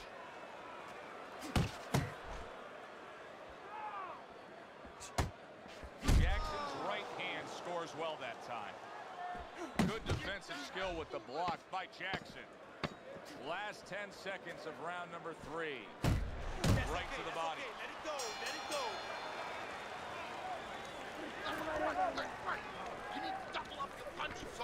got it. Use that jab to get on the inside. The beginning of round 4, a chance to look at the scorecards. And Teddy, you like what he's done so far early, a clean sweep of all 3 rounds. Yeah, a couple of rounds were close, but on the inside, when both of them had their chance to separate a little bit, he was the one who made the right decision to punch. Well-targeted 2-punch combo by the Giant. Mr. Showtime showing that walking stick right now, utilizing the jab. And now he's targeting upstairs. The Giant's really making some boxing purists out there with a smile on their face because his defense has been stellar. I mean, so fundamentally sound. Yeah, well, that's why he always goes rounds, and that's why people think he has an iron chin. I don't know if he has an iron chin because the chin never gets touched.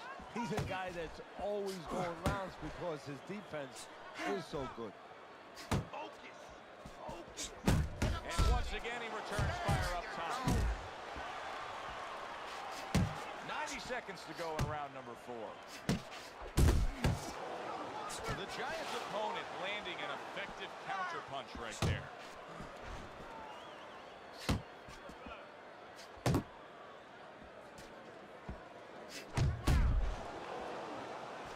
Right to the belt line. The Giants doing well here with that 2-punch combination. And Mr. Showtime's now feeling the after effects of being rocked by a huge hook to the head. A stabbing right hand by Mr. Showtime. That is boxing 101. A nice, crisp combination by Jackson. Able to defend and then go on the offensive. Return to sender. He gives him back one of his own. And you see what he can do when he sends that right to the head.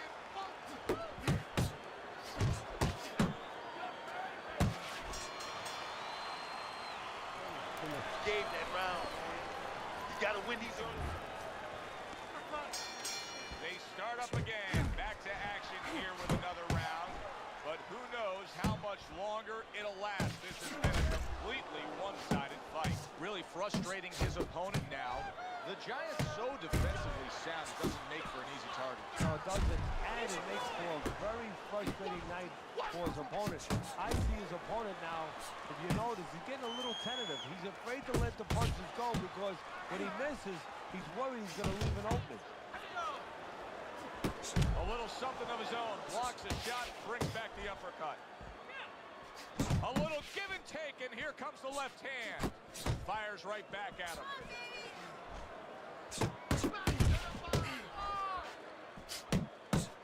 Nice work, the left hand to the head. Uppercut. Uppercut is wide open. Uppercut, baby. Come on. That is a huge headshot after blocking his opponent.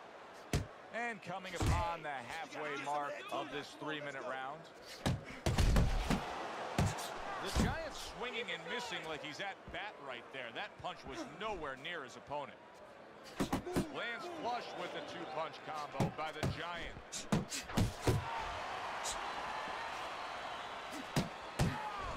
Jackson's jab lands well.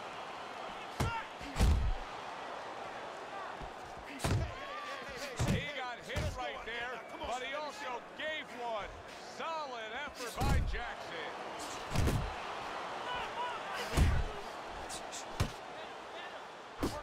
Targeting that midsection now with the combo.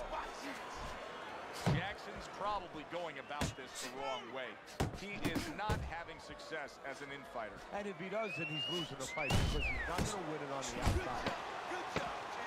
Final 10 seconds of this 5th round. He took a shot, but he gives one of his own. A left hand scores. And this round comes to an end. The Giants, well, he's back in the corner, which is critical in terms of trying to stop the bleeding on that cut. But it's also critical because they need to put forth a new defensive game plan. Yeah, they have to make sure that they buy some time here and start moving their head, using their legs, tying up a little bit, doing anything to kill the clock and not get caught on that cut anymore. He's winning it. You close it. It has been completely one-sided so far tonight, and he's in control as we start this round. Mr. Showtime's objective is to land that jab, and he did so right there. Good step back, counter punch there. Beautiful.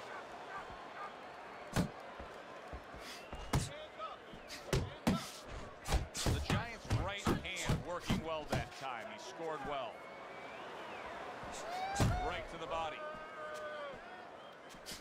Very nice work from both men. They each got a shot in. Tried to land that upstairs and was off the mark. And now he's acting like a fighter. Coming back with the right hand after getting scored upon. The Giants been getting to the inside with that jab, and once he's there, he's been connecting with ease. Joe, you know, he's a guy who likes to visit the refrigerator. Where's the refrigerator, Cap? In the kitchen. In the kitchen, and that's exactly what his opponent's giving him. He's giving him that kitchen.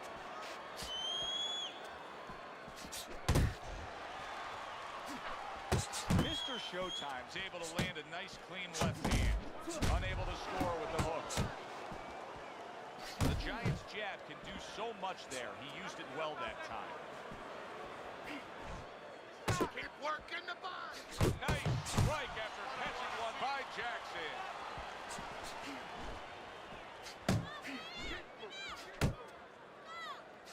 Nice job to land that counter punch and getting away from one of his own by the Giant.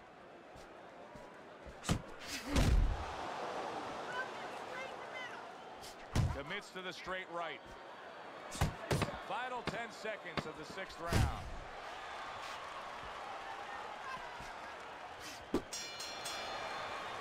What a difference from corner to corner. As he sits on his stool, he knows that he's in complete control of this fight, peppering his opponent with power shots. Well, it's been like that all night long. Anything he throws finds a target. Watch that. What an impact that left hand just made by Mr. Showtime. Well, his opponent is opening up and coming forward, so I would think there's some opportunities that exist. Yeah, I think some counter-punching opportunities. Opportunities not on the front end, but on the back end.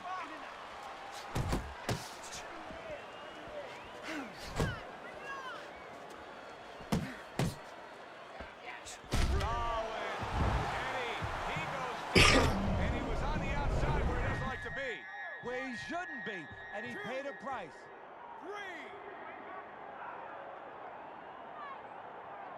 So he was knocked down there, but now he's giving you every indication that he's fresh and ready to go back after. Yeah, well, I think he's giving that to you because he is, as you said, just a quick knockdown. But right now, what he's got to be careful for is the same mistake again. And now we got a fight. He fires back a right hand of his own.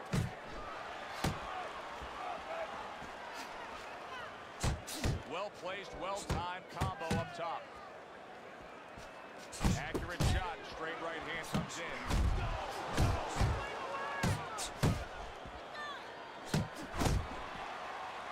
Off to the side, a little swing and a miss going upstairs. Oh, he got me right back. Good shit. He scores a knockdown of his own. And he turned it around because when his opponent scored the knockdown, he got a little careless, a little lazy. Jackson's corner needs to really get to their man after this round. They need to treat him after that knockdown. They also need to give him some sound advice. What's the advice you give him? First of all, if they're going to get the chance to get to him, he better move his head. But the advice I would give him is, hey, you go out this next round and you kill some time. Tie him up a little bit right from the beginning. Don't worry about losing the early part of the fight or the early part of the round. Just get yourself back together. Keep doing what you're doing. And round 7 comes to an end. That was good. Keep that up. No way. Yeah, we'll get him.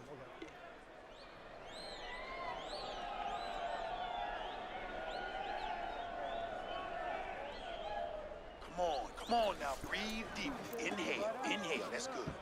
And you're fighting his game plan. Box intelligent. You know, neither man's been pushed too hard so far, but one man has taken advantage of it. A commanding lead on your scorecard, Teddy, as we start round number 8. Yeah, he hasn't been forced into a fast pace, so he's just taking what's been given to him. There's been a lot of picking there, the fruit at the top of the tree, and he's picked it. Jackson's coming out here after being knocked down in the last round. Teddy, what are some of the things you look for on steady ground, that he looks fine. Well, the first thing I look for is the base, the foundation. I mean, you look at a house, you want to see it, you want to make sure that that basement is solid, there's cinder blocks there. You know, you don't want to see that upper floor waving a little when there's wind. You're looking at his legs. You want to make sure that they're steady, they're firm.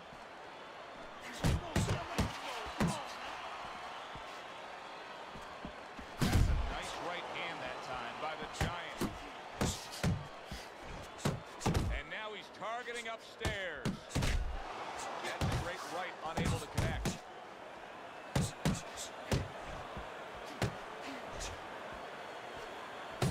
The Giants feeling the effects now of that hook.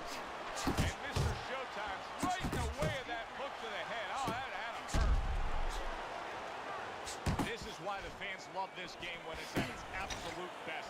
This round can't get any better, yet they're trying to make it better. It's wearing us out. Imagine what they feel like. He just missed that shot up top.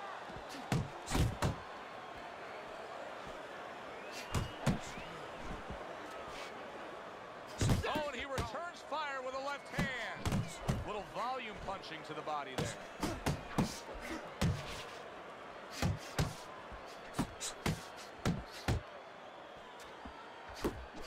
Count down the final moments of this round. Nice work with the uppercut. Mr. Showtime's inability to get away from his opponent's left hand is so evident.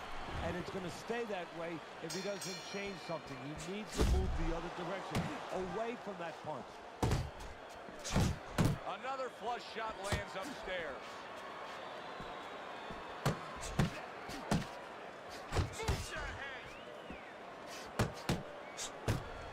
And you see what he can do when he sends that right to the head. Needs to improve that accuracy, missed with the headshot.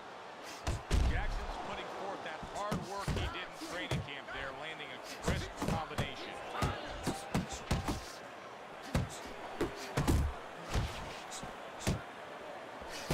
And Mr. Showtime's thumped by a left hand. Solid. This is going to take some guts to get up from this. Once again, he goes down. 1, 2, 3, 4, 5. Jackson's climb back up from the canvas may inspire him. There's a straight right hand. And Mr. Showtime's on the bad end of a big hook upstairs. Two snapping jabs by Jackson. A little something for his opponent after getting tagged.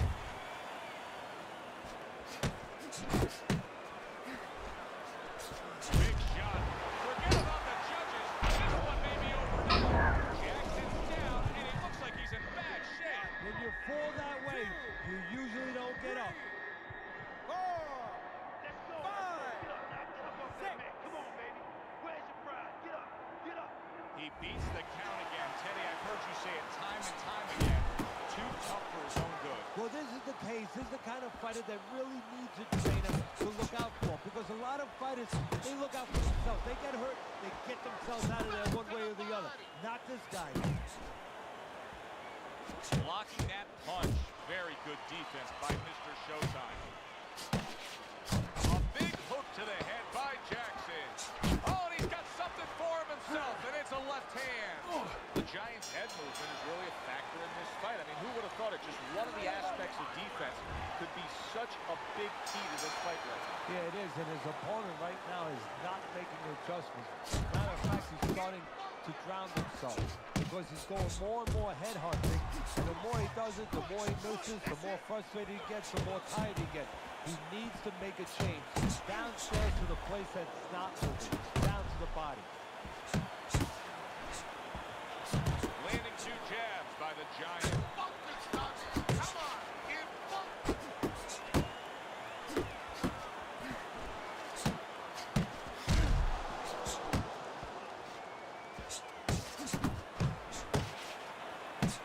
Oh, they both land flush with uppercuts. Takes one, but gives one. Good work by Jackson.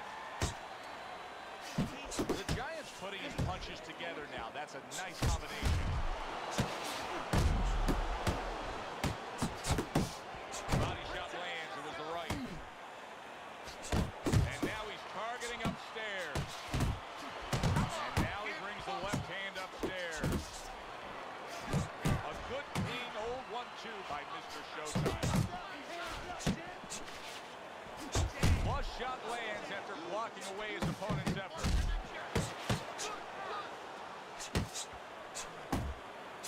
Turned that hook over, but couldn't turn it into a connect. Really a lot of consistency from him with the right hand. And you see what he can do when he sends that right to the head. Jackson's gone into a defensive shell, but that shell has cracks in it. Yeah, it does, and the reason why it's getting cracked is because his opponent is with those earmuffs on, you know, going into that peak of his. Man, they ain't capping. He goes down. Oh, he may be close here. Can he survive the round? 2, 3, 4, Come on, champ. 5, 6, 7. Hurry, hurry. Get up, get up. Completely one-sided fight. At least that's the way we saw it. Yeah, I mean, if you saw it any other way, you'd have to put a warning out the next time these judges judge a fight, kind of like on a pack of cigarettes. You know, this could be hazardous to your health. I mean, these guys could be hazardous to your career. Good fight. I've been gassing myself out like a motherfucker.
Just off the Vegas Strip for tonight's main event. 10 rounds, middleweight action. This should be a good one tonight. Both fighters say they are primed, coming off a very intense and passionate training camp. Santos is now making his way to the ring, and you can see how focused he is for the task at hand.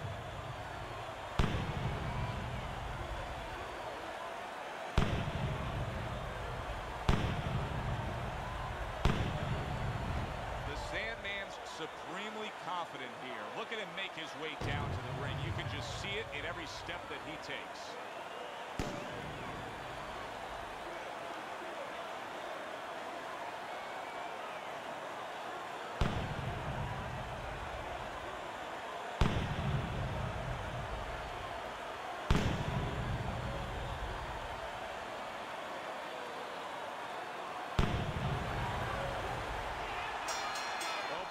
Minutes of this 10-round fight.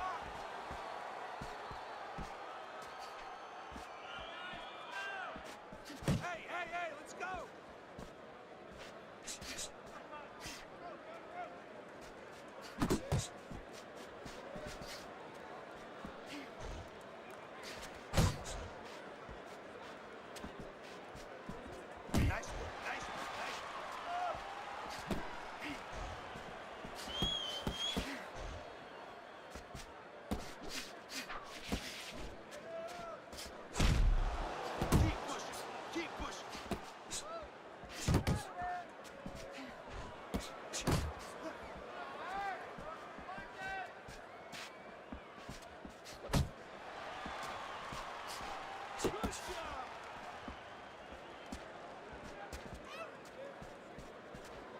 Halfway through this round.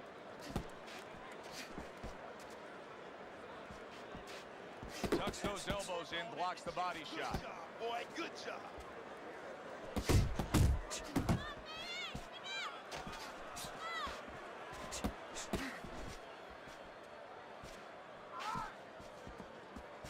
Able to dismiss that body shot.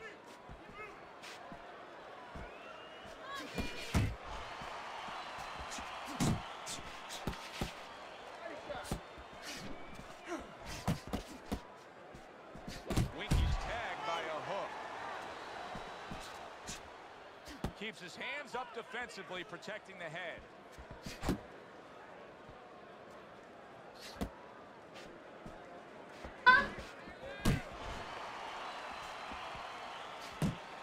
Last 10 seconds of this first round.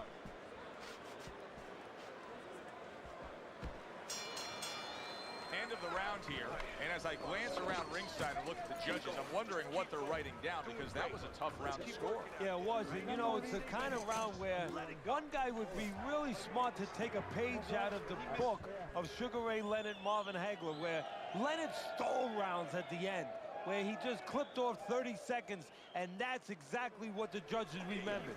I want you to listen. Here we go. Round 2 is underway. Good block there by Santos. Nice work with the double jab to the midsection.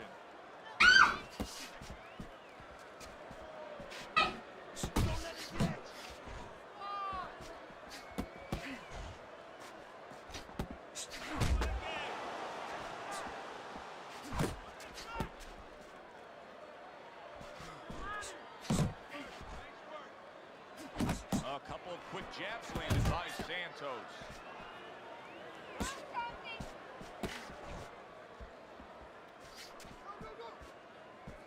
He gets hit, but he gives it right back. Santos is giving his opponent headaches here now. He's throwing punches, but he's able to block them away. Halfway through round number 2. The Sandman's showing you that sublime skill right now with that 2-punch combo. Off target with that hook.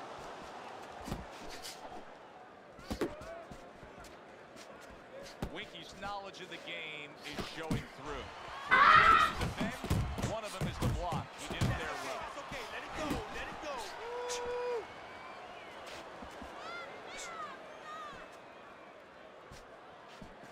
Jump.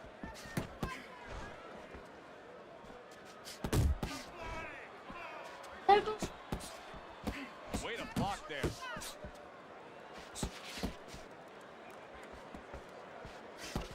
Nice work with the overhand right. And now he's targeting upstairs.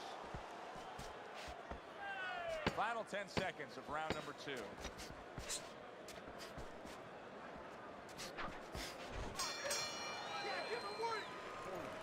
It's all yours, baby. But you gotta keep working. Keep working, and this fight is yours. Good fight, Don't Tyrese. get lazy out there, you hear me? Don't get lazy. You're winning this fight, but do not get lazy.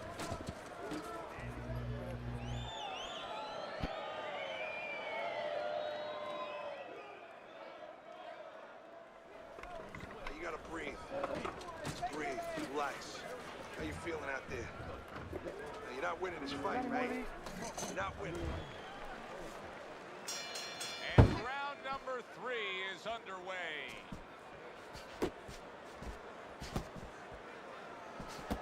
Commits to the overhand right, and it serves him well.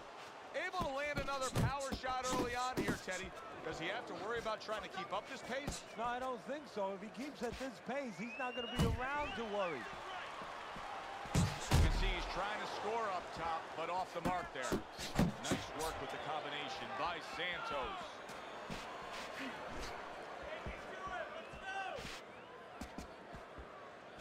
You see him with the left of the head there?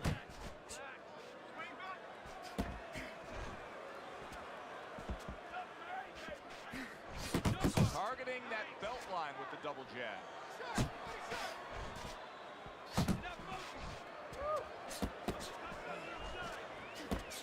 Comes right back with a shot of his own. Coming to the halfway point of this 3rd round. take away the wheels, going to the body with the double jab.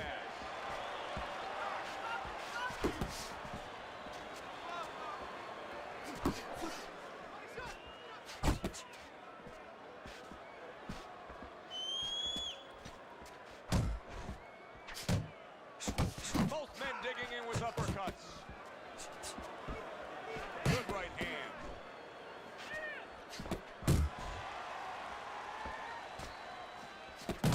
Lands flush with the combination upstairs. How about a return to sender with the left hand? Keep your hands up. And he returns on that exchange. Winky's defense, is it ever good? Look at how easy he's able to block those punches.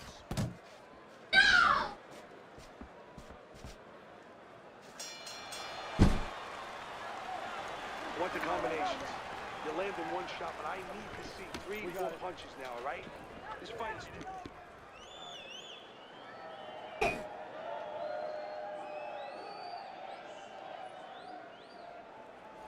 Okay, relax, relax.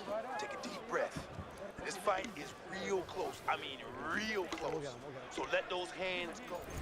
A very close fight as we begin round number 4 here. Look at Teddy's scorecard.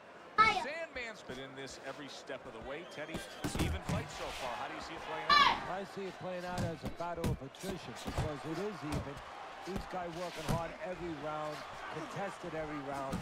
Whoever's in better shape is going to have his hand ready. That is a big right hand after eating one himself. Staying away from those headshots with his defense up top. Right back. Daddy said close the door. No. I did say that.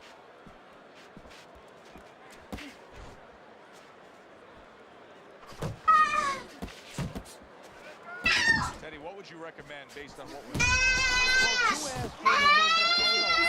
Man, That's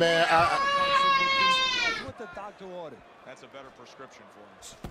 Halfway through round number 4.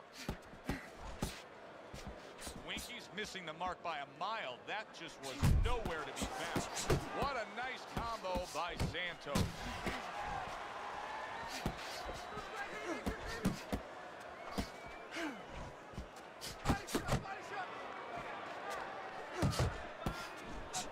Trying to go downstairs, but off target.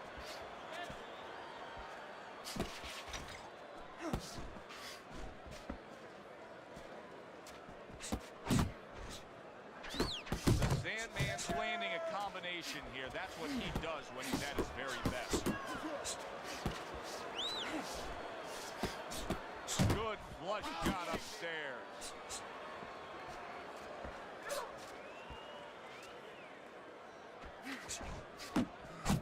Fourth round now with its last 10 seconds. More than one punch downstairs. That can be damaging.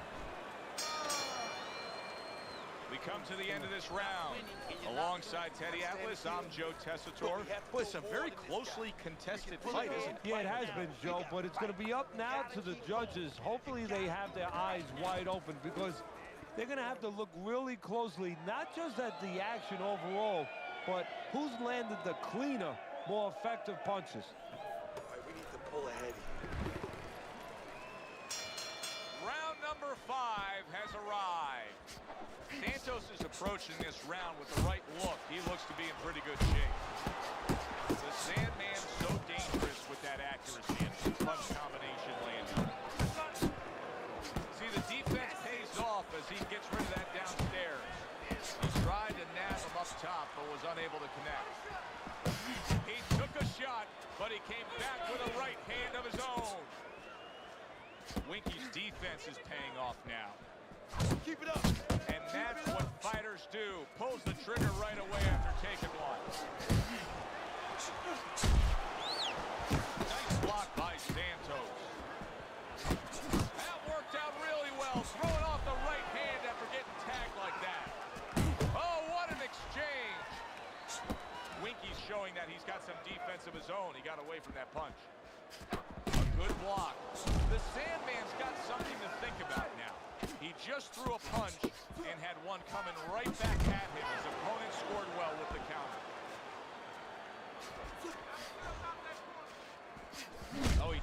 misses with that headshot. Winky's nailed by a hook. Here's one for you now, he says. Right back with the left hand. That is exactly what the corner wanted to see. A good combination punch by Santos. The Sandman's blocking ability is doing well for him there.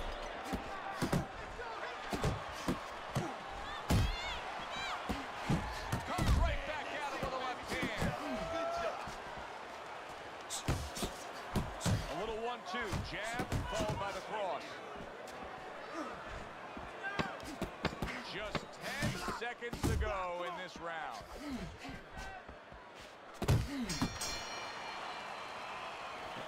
He can't catch you, right? Combinations in and out. Make him miss, okay? Remember it.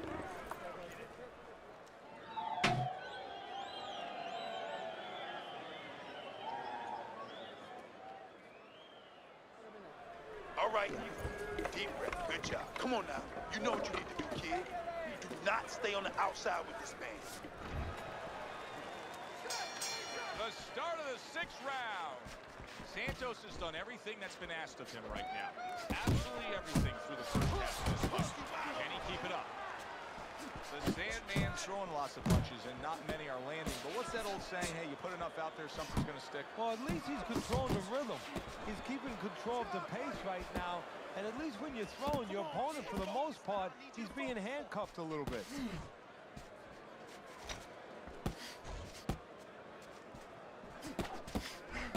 Just not there. Straight right hand off the mark.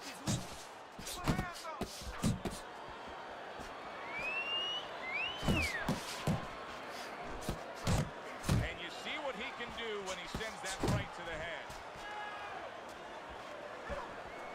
Guard up. Guard up. He's committed to that left hand, and it's working out. Solid right by Santos. Halfway through round 6. Good exchange. He fires back. And now he's targeting upstairs. Well, you could see what he wanted to do there, but unable to land that body shot. Comes right back with some offense of his own. 1-2 jabs up top. Scored well up top. He returns the favor with a right hand of his own.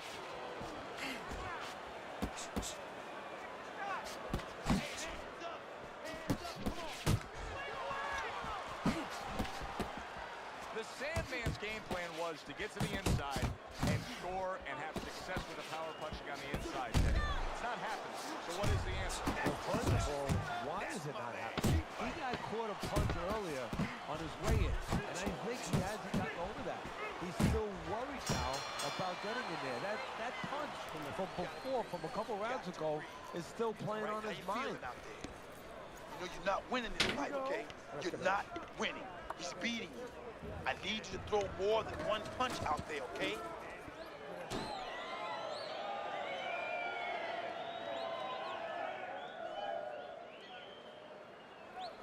Beautiful. Fucking beautiful. And we are back underway. Another round in a fight that's been very entertaining, but I wouldn't want to be a judge. This is one of those fights that could go either way.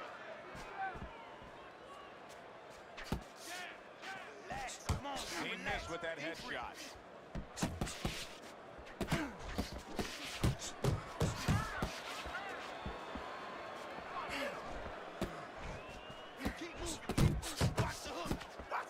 Keeping him honest with the double jab up top.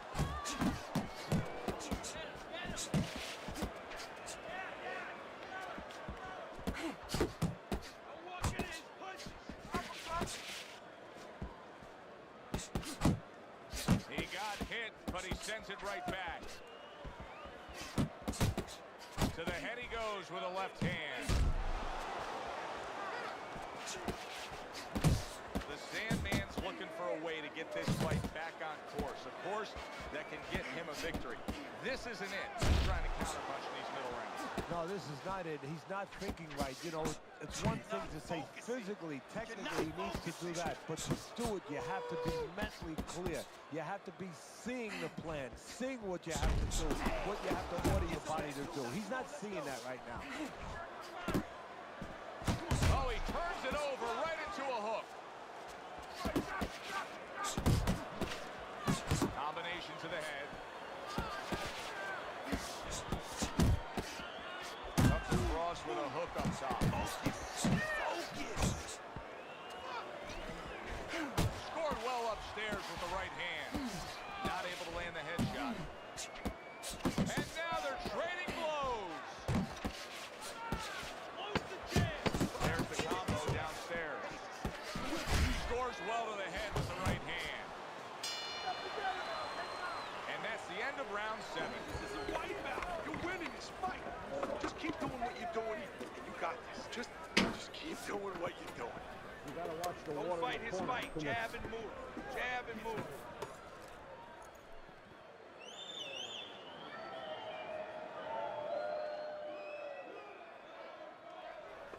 Go out there and get it. As we start round number 8 here, it makes me think. This is what makes our job very, very easy, Teddy. We got a good, even fight with both guys giving and taking. Yeah, anybody could call these kind of fights, even me. Good work. Nice block by Santos. Good shot to the head with that right hand. He is so dangerous with that left hook to the body, and this time he adds the right hand on the back end. Gets rid of that body shot. Okay, let's go.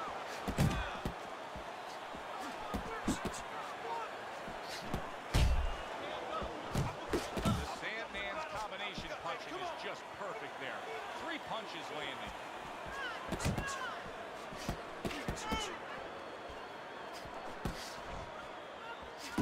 Scores up top with a left. 90 seconds to go, halfway through round 8.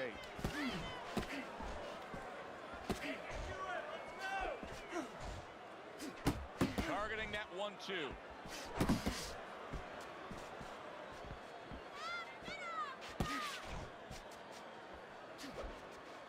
Takes one to give one. He comes back with a right hand.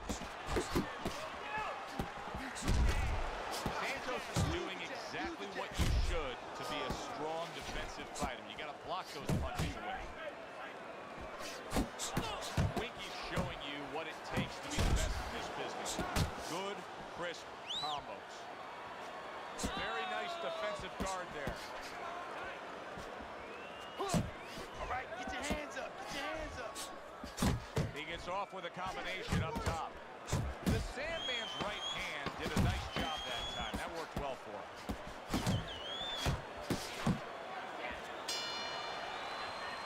And that's the end of round 8. Well, we've seen this before. A fighter with a bad cut, and sometimes a fighter that now has a much greater sense of urgency. Yeah, right now, if he was gambling, if he was in a casino, he's rolling the dice. He's hoping to come up with 7.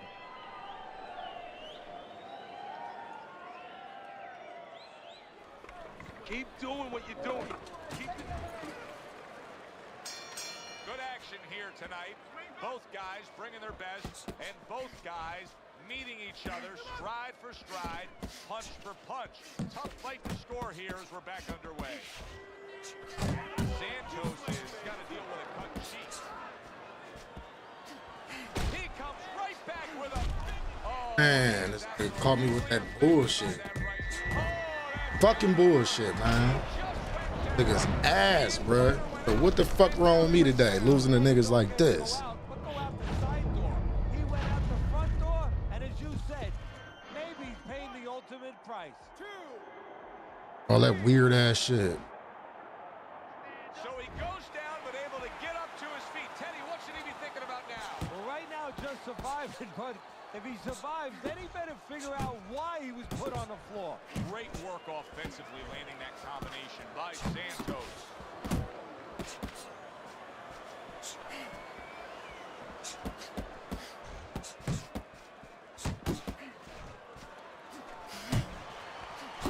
Right on the mark.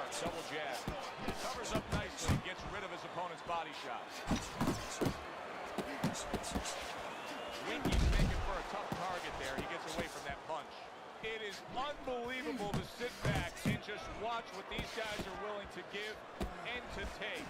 Wow, what a fight so far. Well, give and take, that's the key word. Sometimes you're forced to become great. And right now, each one of them are forcing the other to go to great places.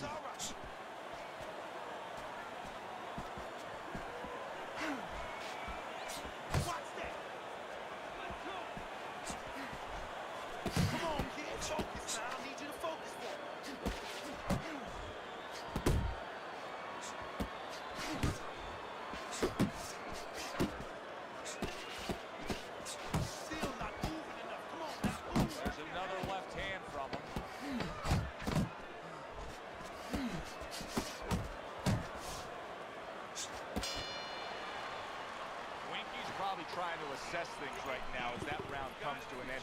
I think it's a close, good, solid fight that he's still very much in. Yeah, go ahead. I would do it too. Yeah, but the most important thing is he has to know that. See, that's the thing. Can a fighter be honest with himself? And that's where the corner comes in. Somebody has to whisper in his ear and say, hey, listen, you might think you're in this place, but the reality, you're not. Final round has arrived. Who wants it more? Nice block by Santos. The Sandman's doing what every trainer wants to see their fighter do. Land punches and punches. The combination lands. Oh, man. He could go down. Oh, a big shot comes. Walk up with your fucking guard up and he get caught with this bullshit that this nigga keep doing, bro. Like, come on, how they keep letting him catch me with this bullshit? This nigga is trash, bro. 1, 2, 3, 4. Walk up with your guard up and this bitch ass nigga still get that shit through. It's like, what the fuck? He gotta be tired of all this ducking and dodging he been doing. Look, nothing's affecting him. Not hitting his mark there, going upstairs.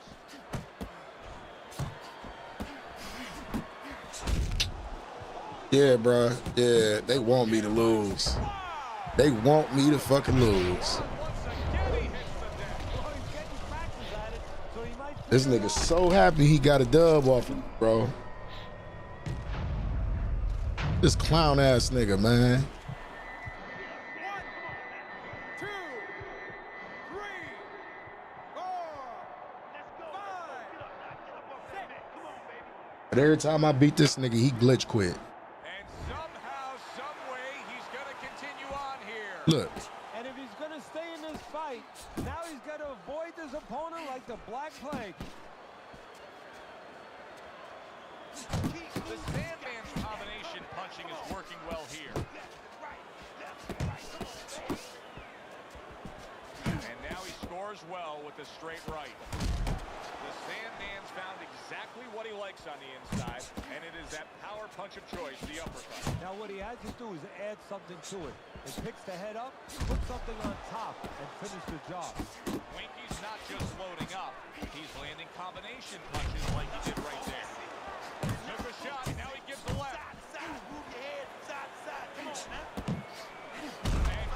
Like, that's what I'm saying, bro. This nigga is just doing the step back, step back, step back, step back, step back. But he always quit when I beat the shit out of him, though. That's why I say he a bitch ass nigga. I don't be just talking about like that to about anybody and shit, but this dude is a hoe.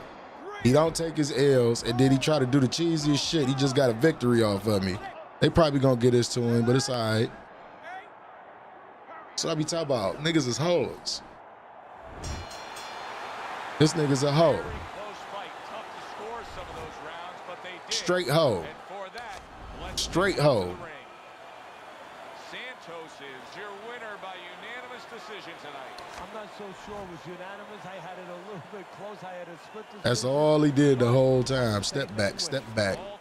But every time I beat the shit out of him and it don't be close, this bitch ass nigga quit out now and get my dub. That's why I don't be respecting shit.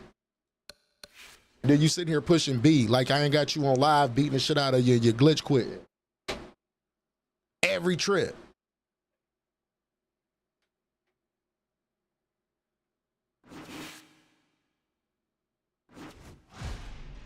at? Run it back, bitch ass nigga.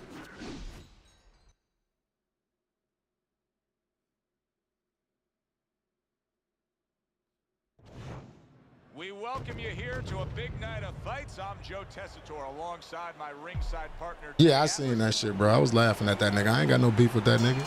I don't even know that nigga. Nah, bitch, you gonna chase me this fight. Come on. Solid left hand to the head. Oh.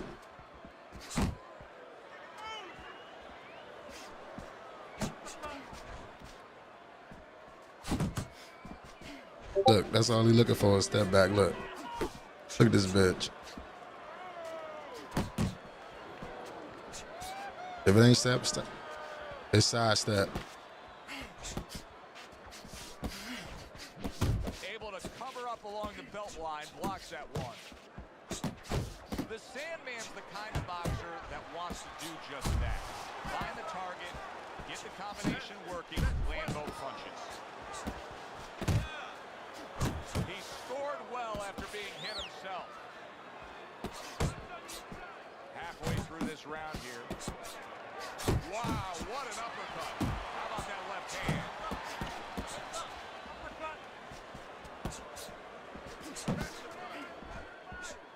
Good return fire that time. Santos is almost looking foolish that time he missed so badly. Nice block that time. It was intended to the head.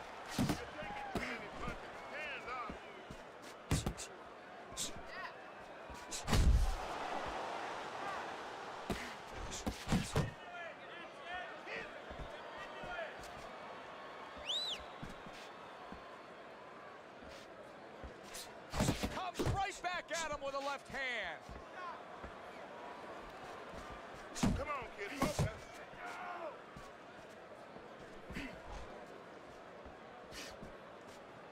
10 seconds to go in this round.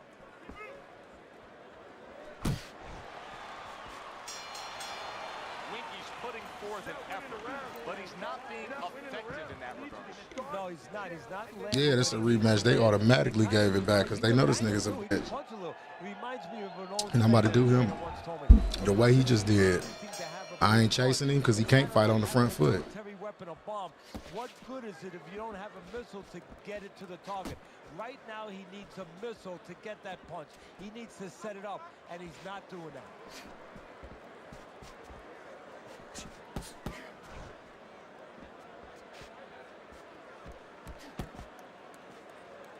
Santos isn't doing a thing. He's just standing there. What in the world is he doing? Well, what he's doing is he's telling you, I'm not confident. I'm not sure of myself. I don't know what to do.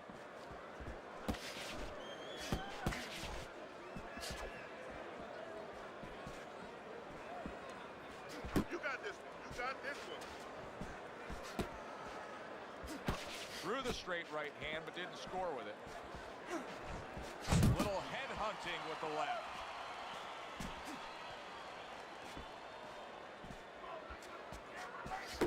90 seconds to go here in this round.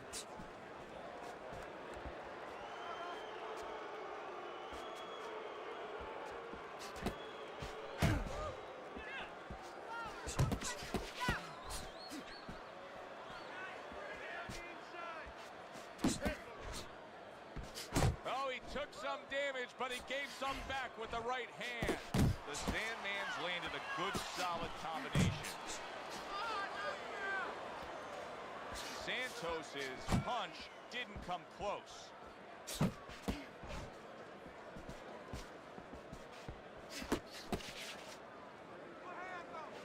The Sandman's cut is on the cheek, and you can see that it's bothering him a bit right now. That's something we'll keep our eye on.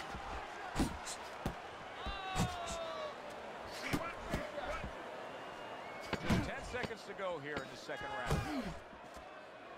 Still not moving enough. Good effective work with that straight right hand.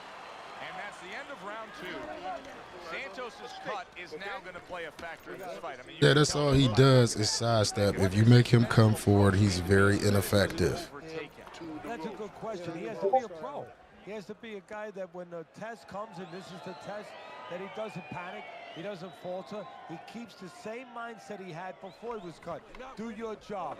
Come here, use your jab, set up your punches, put punches together, be defensive when you have to be defensive. Let the corner do the job of closing that cut.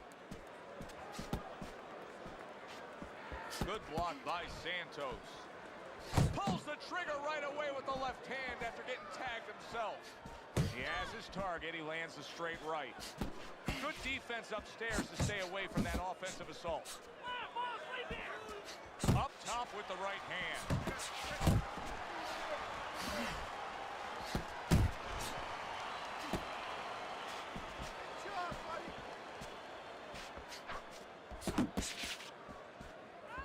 Parries that punch intended for the head. And now another left.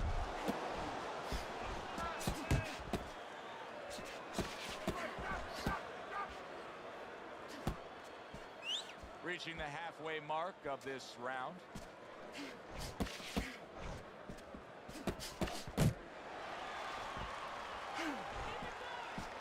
A little give and take, and here comes the left hand.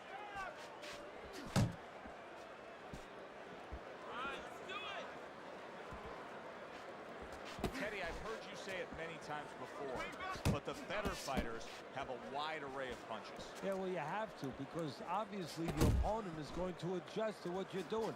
You want to keep them off balance. Stay effective. Gets rid of that effort.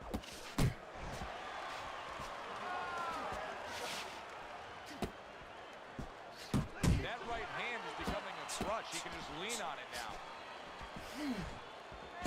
Santos is left, working well that time. 10 seconds to go in this third round.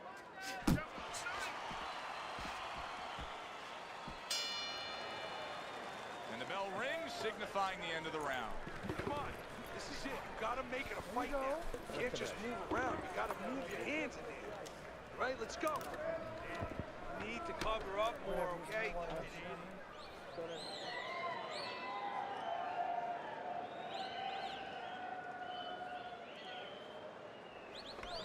Keep boxing smart.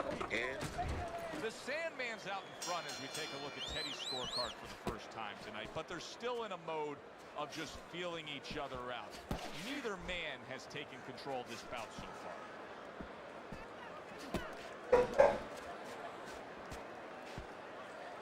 Well, I don't know if he's hip to the idea of becoming a counter-puncher, but I get the sense you'd agree with it. Yeah, definitely. I mean, he's got the perfect platform, the perfect form for it. The guy's walking in right now, not moving his head much. He can time him, he can counter him. Good combination to the head.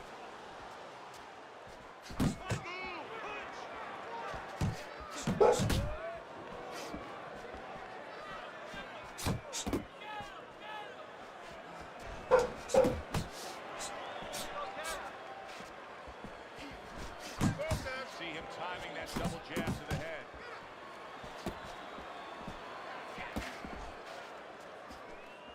Seconds to go in round number 4.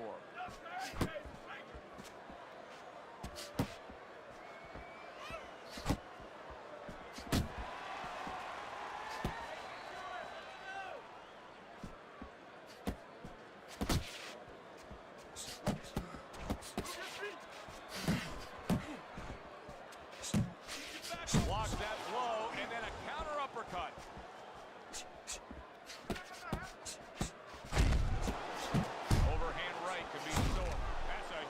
Left he just scored with. Big shot he just scored with. He is floored by that combination. Absolutely floored.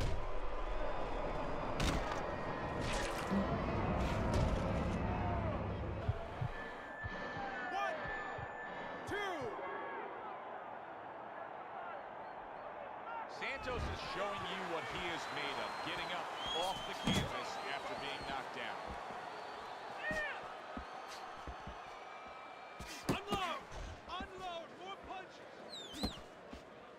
Seconds to go in the 4th. Keep doing what you're doing. And round 4 comes to an end. Now that he's back in the corner, we get a close-up look Yeah, this bitch ass dude. I'm glad they gave him to me right back. For his attitude not to change. You know, we can look at it and we can say, wow, that cut looks worse. The fans can look at it and say that. But the fighter must be steady. The same attitude as though he doesn't have a cut. Otherwise, he has no chance of winning this fight. Santos has reached that fork in the road now. You get a moment to breathe, a moment to try to clear your head after being knocked down, and it's up to your mind, your body, your disposition as to how do you react and go forward.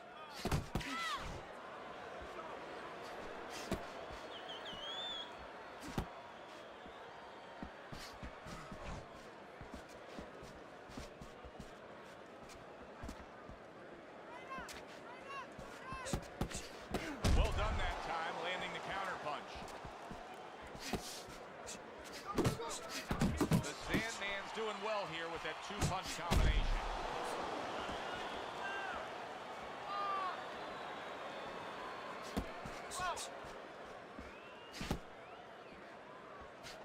And you see he turned defense into offense, comes back with the counter punch. And that's exactly what he brings to the game. He makes you miss, he makes you pay, and he makes you think twice about throwing a punch later on.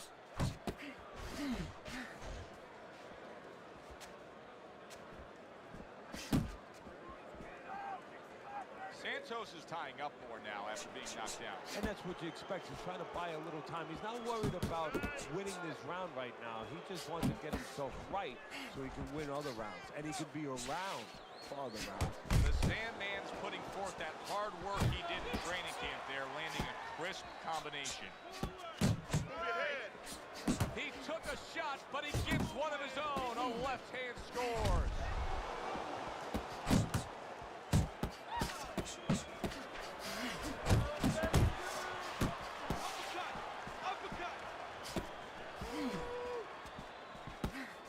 Final 10 seconds.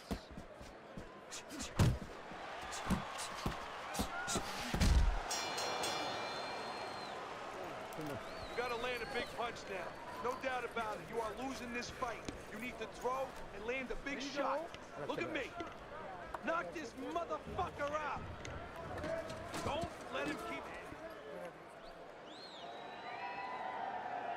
Yes, sir, Dodge Guster, what's going on? Yeah, he ain't got nothing coming. If you ain't chasing him, he don't know what to do.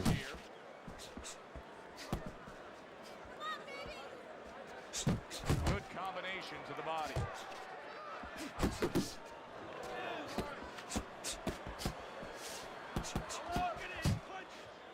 Good scoring shot. It was a straight right. Winky's got to figure out a way to do something different here. I mean, I know he's committed to being a counter. Santos is snapped by a right hand.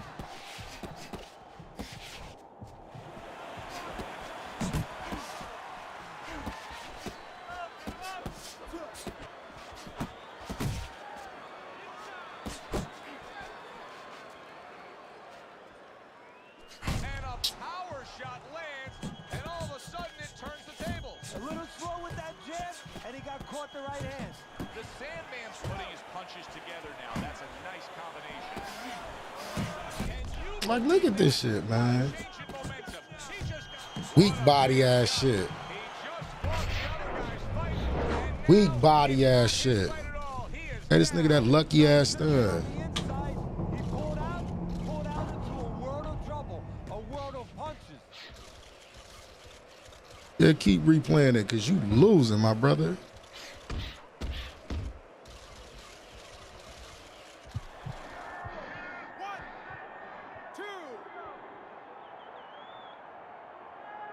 Down he goes, but he's going to continue on, beating the count.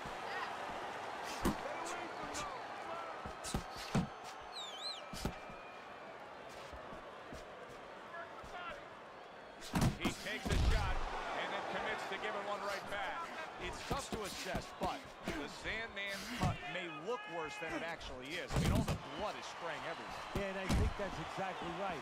And you just wonder, and I know this isn't supposed to play in, but you wonder if the judges in close rounds, if they get influenced by that look. He gives as well as he takes. You saw it on that exchange. working our way towards the bell. Last 10 seconds of the sixth.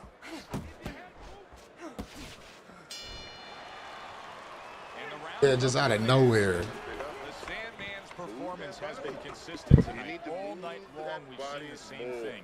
Scoring to his opponent's head from the outside. Well, if it's not broke, why fix it, Joe? He's doing exactly what he should be doing. Now it's up to his opponent to change something here. All right, breathe. Deep breath. He's got to find a way to get through the early goings here of this round. Remember last round, he went down. He was on the canvas. Now, look, he wants to tie his opponent up. That's the best way to get through it right now. But what he doesn't want to do, Joe, is to reach in there, reach out to grab his guy, and then he leaves himself open.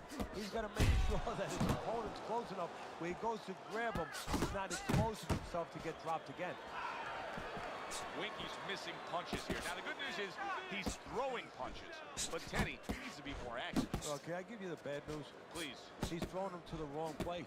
He's throwing him upstairs. He should throw him downstairs. This guy's moving his head. You go downstairs, you take away that head movement. Then you find him upstairs.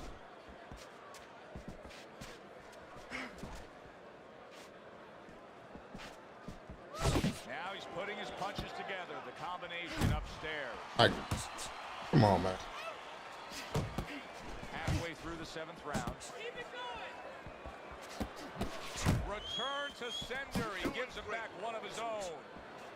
The Sandman's coming up with the answers, avoiding that punch. Doubling up the jab by Santos. They trade shots. He comes back with a right hand.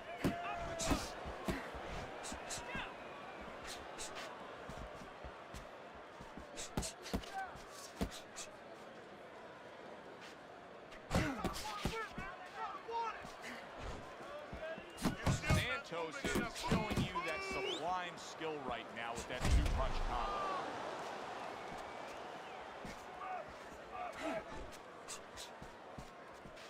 Winky's gonna think about the next time he throws a punch because he just got hit by a good solid counter.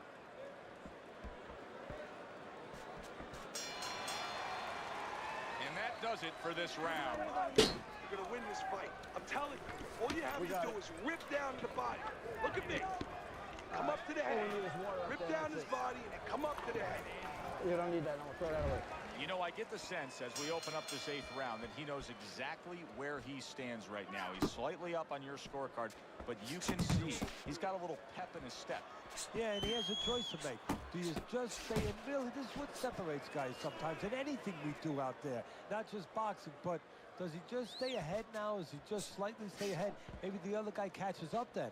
Or does he look to go after it? Does he look to close the show? Take more. Good double jab by Santos.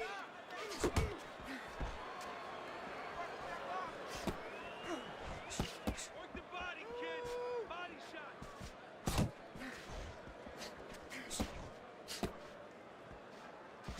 The Sandman's really doing a fine job here, Teddy. I know everybody falls in love with the clean, effective punching, but you can make an argument that he's controlling this fight right now thanks to his head movement. Yeah, you know, it makes me think about that legendary story about the old great Willie Pep, the Will of the Wisp. There was a legend that he actually won a round without throwing a punch, just by making his opponent miss, just by ring generalship. Tried to land that upstairs and was off the mark.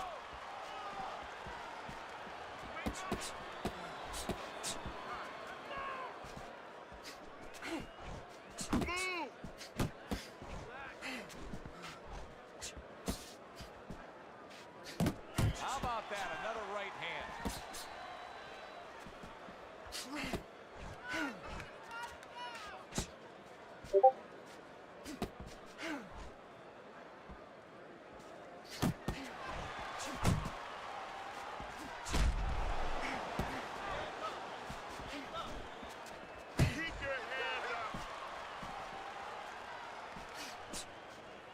Clock counting down here in round number 8. 10 seconds to go.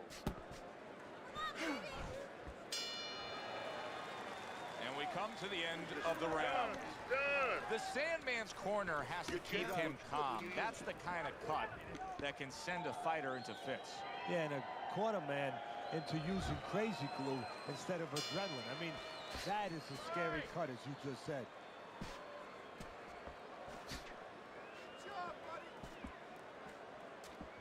Keep moving, keep moving. Gets rid of that. It was intended for his head.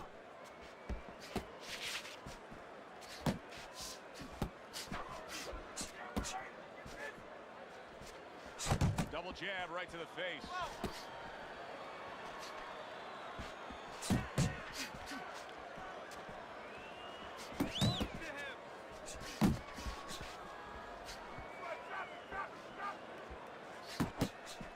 Winky's cracked by a right hand. He's going around now, Teddy, like his legs are made out of wet noodles. Yeah, and my mother was boiling the water. Santos is hurt by a big... Did you see that? And for the... What's going on, Cheeto? He goes down. 1, 2, 3, 4, 5.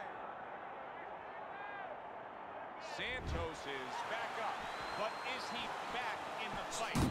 We're going to find out in a second whether or not he moves his head. Now, if he just stands there straight and you're the trainer, you better get up on those steps and stop it. He's not right.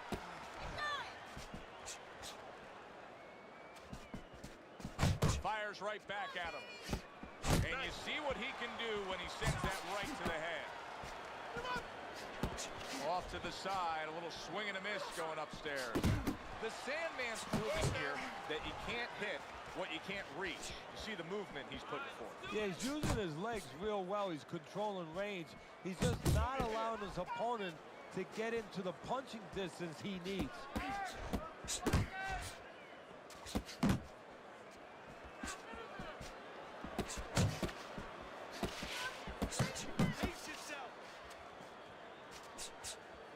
Final chance, last 10 seconds of round 9. He just missed that shot up top. A little head hunting with the right. And that's the end of round 9. Winky's right in this fight. Now he's trailing on the cards, at least in our opinion, but it's there for the taking. Breathe now, breathe. Here it is, the final round of what has been a closely contested battle.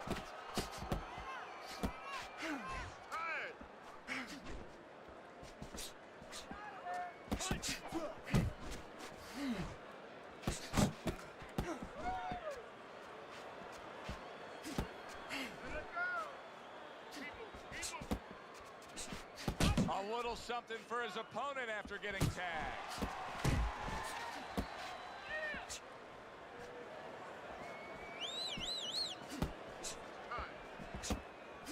That was not well targeted by Santos.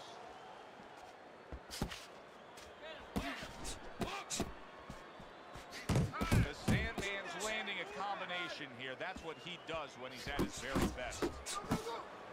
Protecting his head well with his guard. Halfway through, huge right hand comes crashing home. Boy, I know he's not in great shape, but all of a sudden he's doing a very good job of defending himself. You know, it's a funny thing. He's fighting on it. There it is! Body! Bitch ass nigga. He's down and hurt. Can he beat the count? Right now, he's thinking about another line of employment.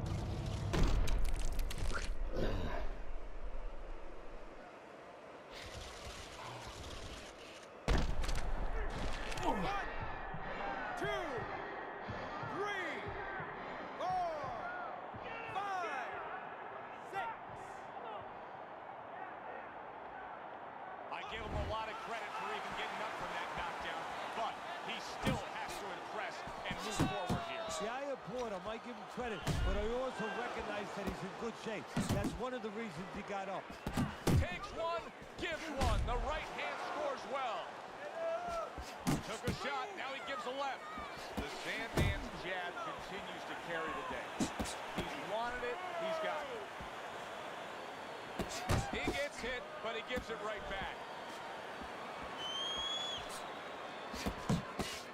10 seconds to go in this, the final round. Oh, and he returns fire with a left hand. That bitch ass nigga out of here. Which way did it go? That is the question everybody wants the answer to. The man with the answer is standing in the ring, and here he is.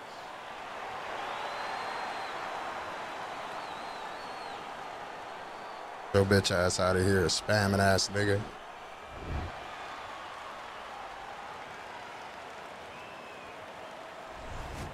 Body, get him the fuck out of here. My payback, bitch ass nigga. Damn, son, where'd you find this? Here's one where you could have made up the scorecards before the fight. Unfortunately, sometimes he judges do, but tonight it turned out okay. For Teddy Atlas, I'm Joe Tessitore. That does it ringside. We'll see you next time. Look, then I don't get the win for it. Look, this some whole shit that niggas be doing, bro. I never fight this nigga again, bro. Never fight this nigga again. And then he got a 14% do not finish. I don't know what the fuck he just did, but that was some weak ass shit.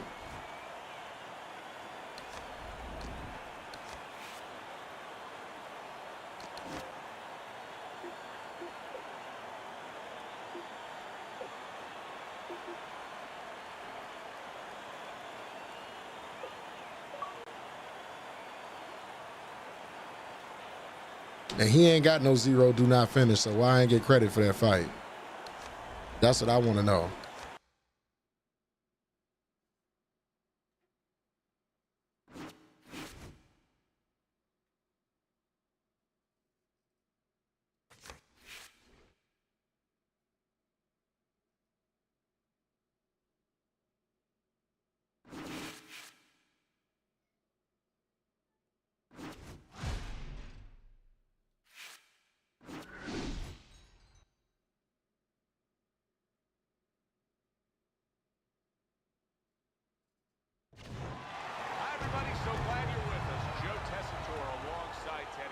And we welcome you to the MGM Grand here on the Vegas Strip in beautiful Las Vegas, Nevada for tonight's main event.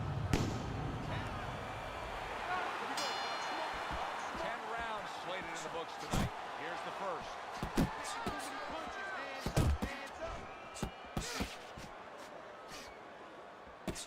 Needs to improve that accuracy. Missed with the headshot. Good block.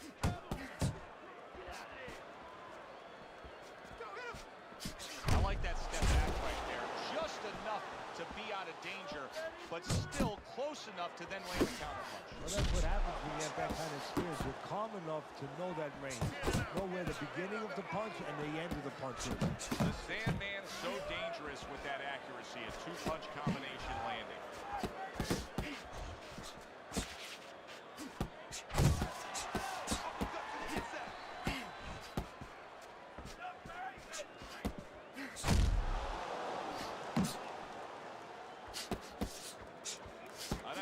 By the Ghost.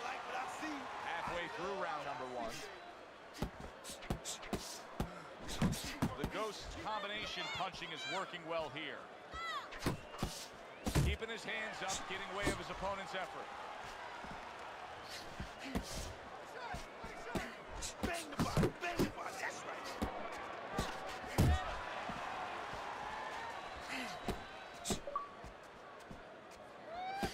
Frustrating his opponent with great defense.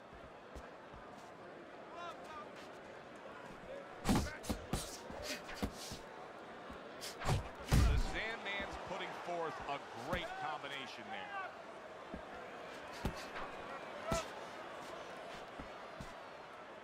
Good looking right hand after he got hit. 10 clicks of the top.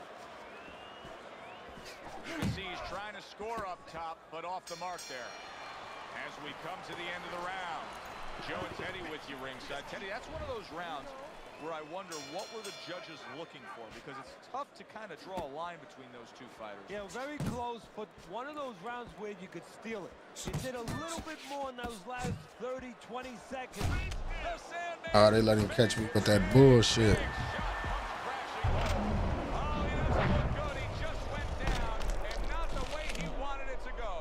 He's standing on the outside, Joe. He shouldn't be standing there.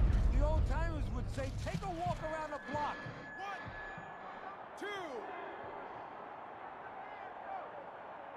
So now the question becomes, after that knockdown, and he has gotten up, how does he survive? So this is where instincts kick in. You got to start moving that head automatically right now. You don't want to stay in the middle. The Sandman's well off the mark that time. Really on the mark with that over-the-top shot with the right hand. The Sandman's the kind of boxer that wants to do just that. Find the target, get the combination working, land both punches. The Ghost's way off the mark. That punch didn't have a chance. How about that exchange? Go pay him back. Effective with that 1-2. So swiftly able to turn defense into offense. Nice counter punch. And what you're noticing here is his opponent is starting to be a little wary of letting his jab go, because every time he jabs, he gets caught. He comes with the straight right hand. We're seeing a lot of work to the body here early on by him. Teddy, is that a certain mentality, these guys that commit to being a body puncher? Yeah, because they understand that the body punching, you know, that's not something that's glorious. That's not something that, you know, like a great left hook on the chin, bang, it gets results right away.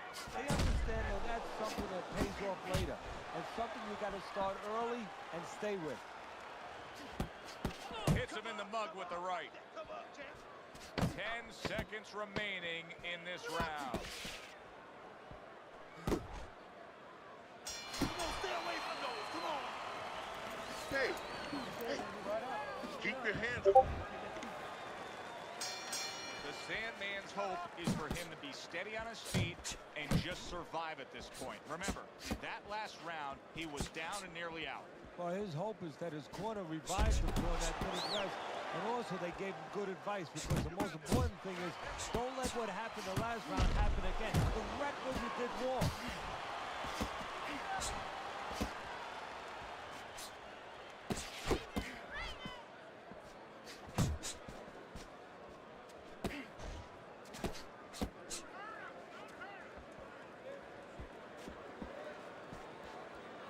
He scores with the left.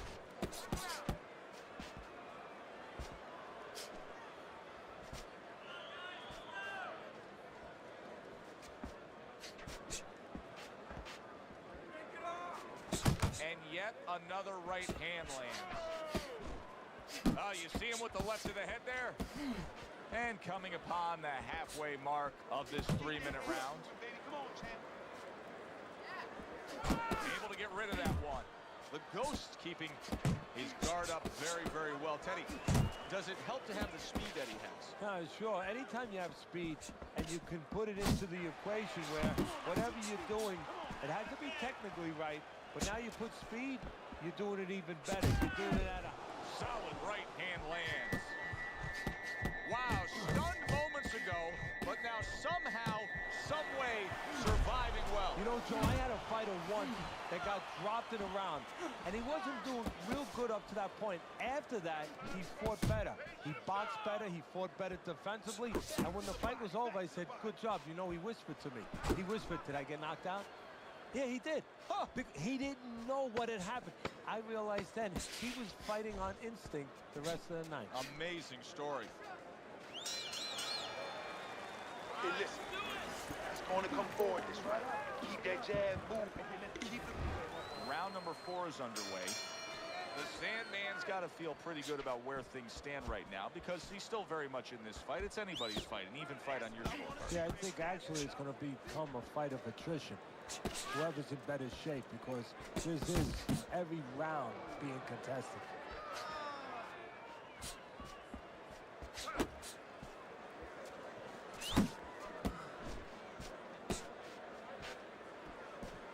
Solid straight right hand.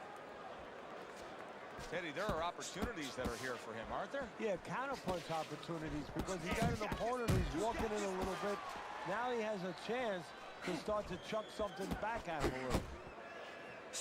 Here's a moment here as you see the step-back counterpunch where you realize this is the science, not just some raw savagery swinging out there. Look at the little subtleties here, Joe. What he does is he forces them into a position to stop the punch. And then when he stops, steps back, makes a miss, and comes right back. Halfway through this round.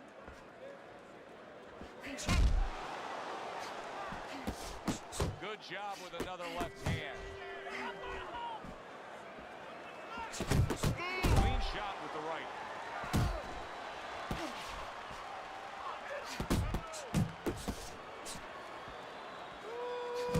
There he is zoning in, the old 1-2. The Ghost impressing the judges and himself with that right hand.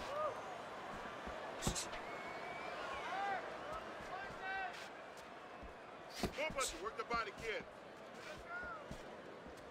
Nice work, nice work. Come on, come on.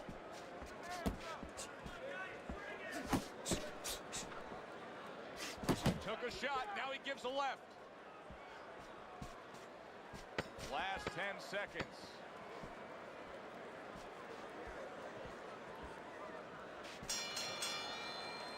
The Ghost in position to pull this out, and you can see his corner man is telling him just that. Don't worry about the fact that it's a close fight.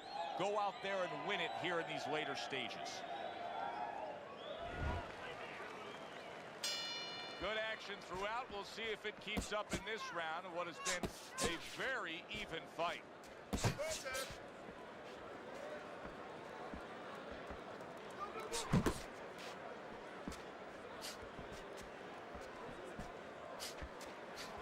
Comes right back with a shot of his own.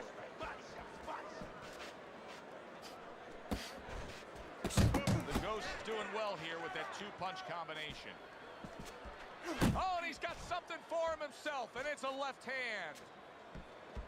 And he returns on that exchange. The Sandman's really impressing us here, defensively impressing us. I mean, it's so easy to say, wow, look at the punching, look at the power. But, Teddy, you got to appreciate what he's doing with defense.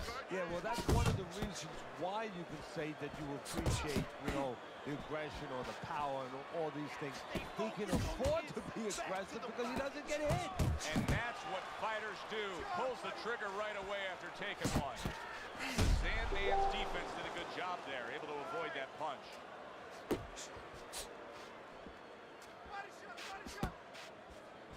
Lands the counter.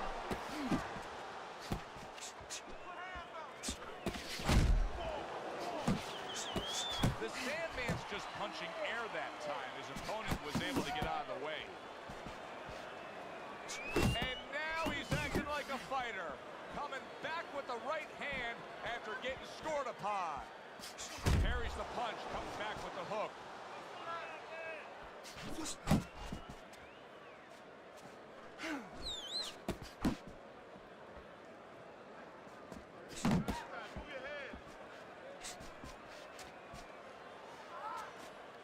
Coming to the end of round number 5, last 10 seconds.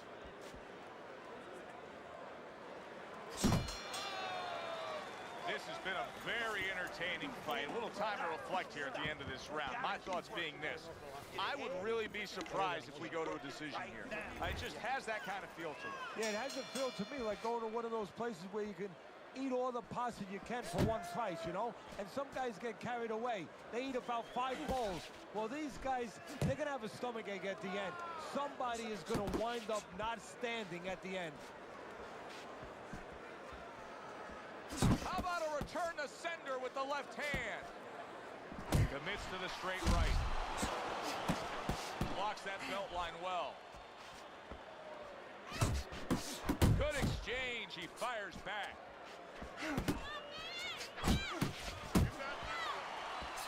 See, he's got his guard up really well that time, and it protects his head.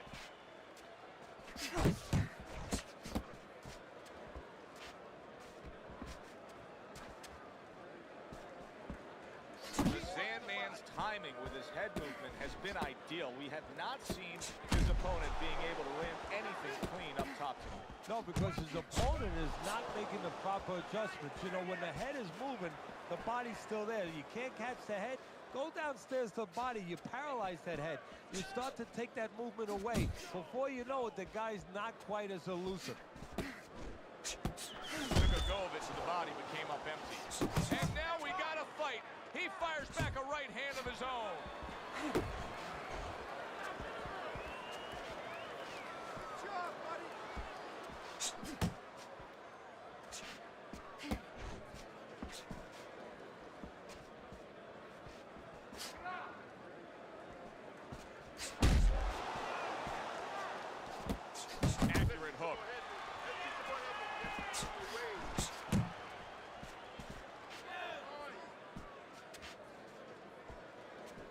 The ghost movement really helping him out, avoiding that punch.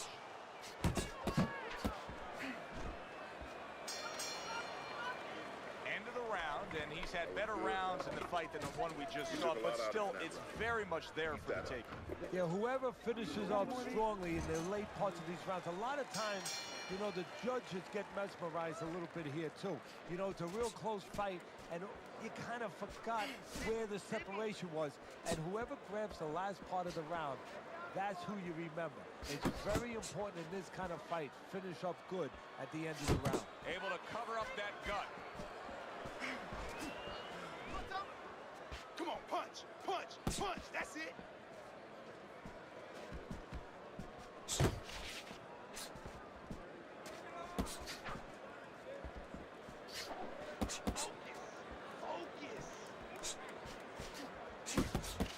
Dismisses his opponent's headshot.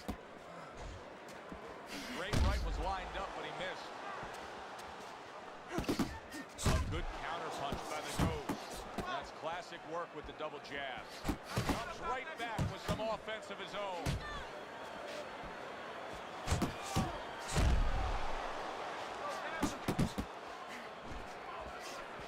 Good way to protect the midsection. He got hit, but he sends it right back.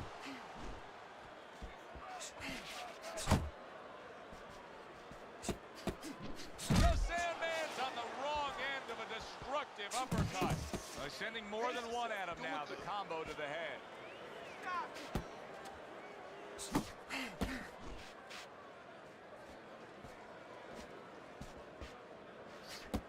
Good flush, straight left hand. The ghost has got to be feeling the impact of that uppercut.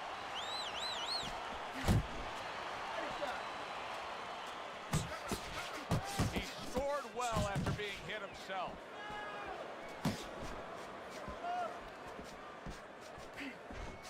The Sandman's defense is now serving him well. Nice job blocking that punch. The ghost putting forth that hard work he did in training camp there, landing a crisp combination. Real close, you hear me? It's too close. Start around number 8 here, and I can just tell. I'm looking at the body language right now, Teddy, and I see the Sandman's got a lot left. You have him up slightly on your scorecards, but I like the way he looks right now to finish up strong. Yeah, I do too. And when you just talked about the body language, the mental part is so important. We always talk about that. He knows he has a lot left.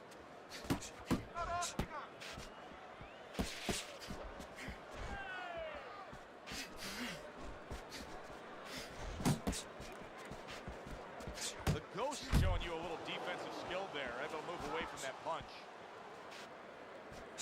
Able to block that away. It was targeted for his head. Inside. That's good, good. Goes up top with a right hand. The ghost putting his punches together now. That's a nice combination. He's got half of the equation figured out. He's throwing a lot of punches, but the more important half of the equation, he's way off the mark. Yeah, well, you know, you should talk to a golf pro. You know, if you want to hit a golf ball, you want to hit it straight, you wouldn't stand crooked, would you? I mean, your feet would have to stand where you could hit the ball where your feet are pointing. That's the problem. His feet are crooked. They're pointing the wrong way, and his punches are going the wrong way. He tried to nab him up top, but was unable to connect. A nice, crisp hook after a fine defensive effort. The Sandman scoring with that right hand.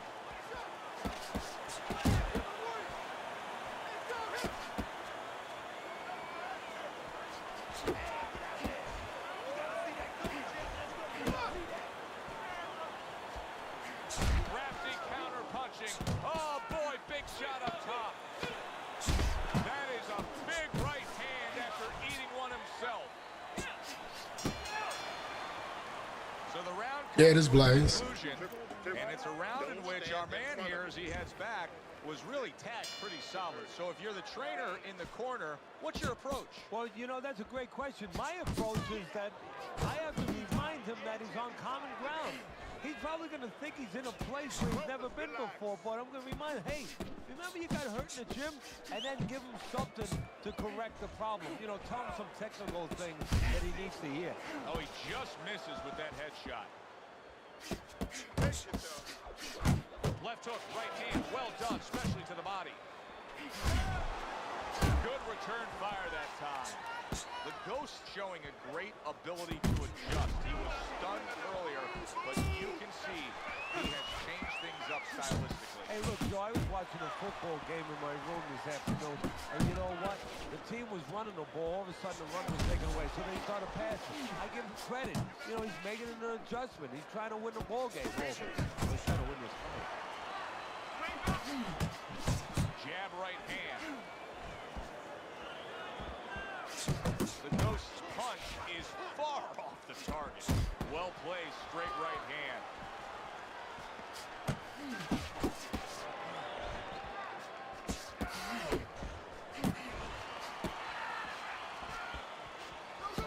Don't walk into his punches. Come on now.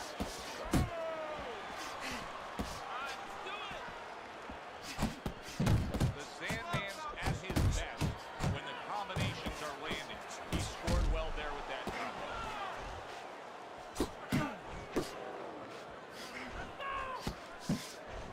But he really digs in when he decides to throw that uppercut. Good job.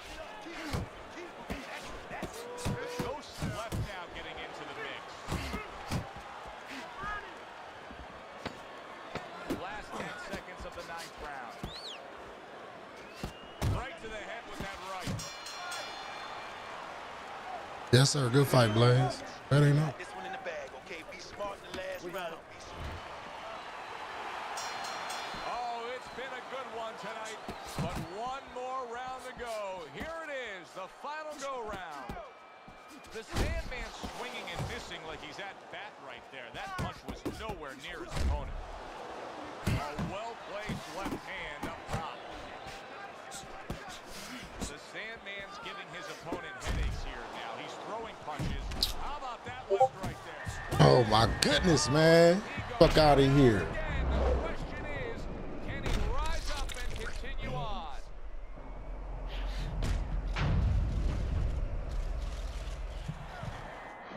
One, two, three, four. So he is able to get up to his feet after that knockdown. But Teddy, it's what's ahead that's the problem. Yeah, we're getting a peek right now into his heart, into his soul.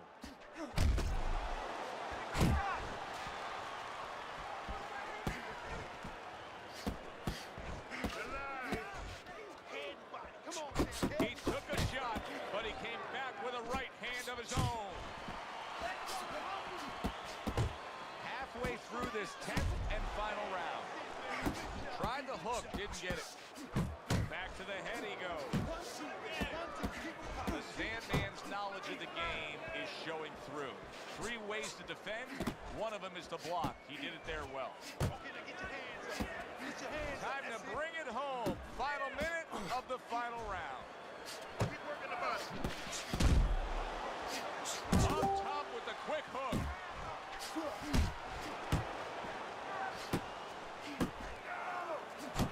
Lands the left after setting it up with the jab.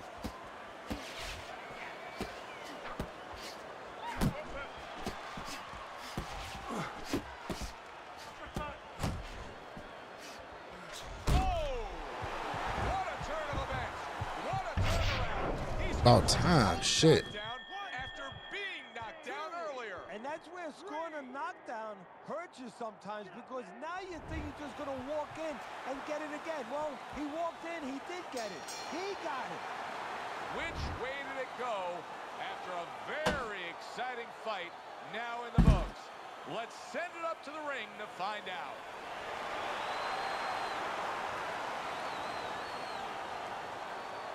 Oh, they gave it to him. That's crazy. Nasty work. So they gave him the last round, huh? Wow. Wow, oh wow. They gave it to him strictly off that second knockdown. Yeah, that's what I'm saying, bruh. I don't even feel like you won them later rounds like that. But it is what it is.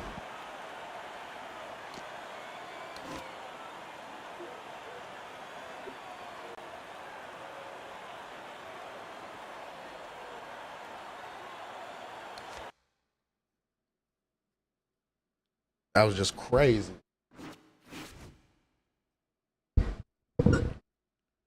Hold on 1 second though. I gotta go take my brother to work, y'all. I'll be back a little bit so later. Peace out. I would do the shout out, but I'm running late. I'll be back.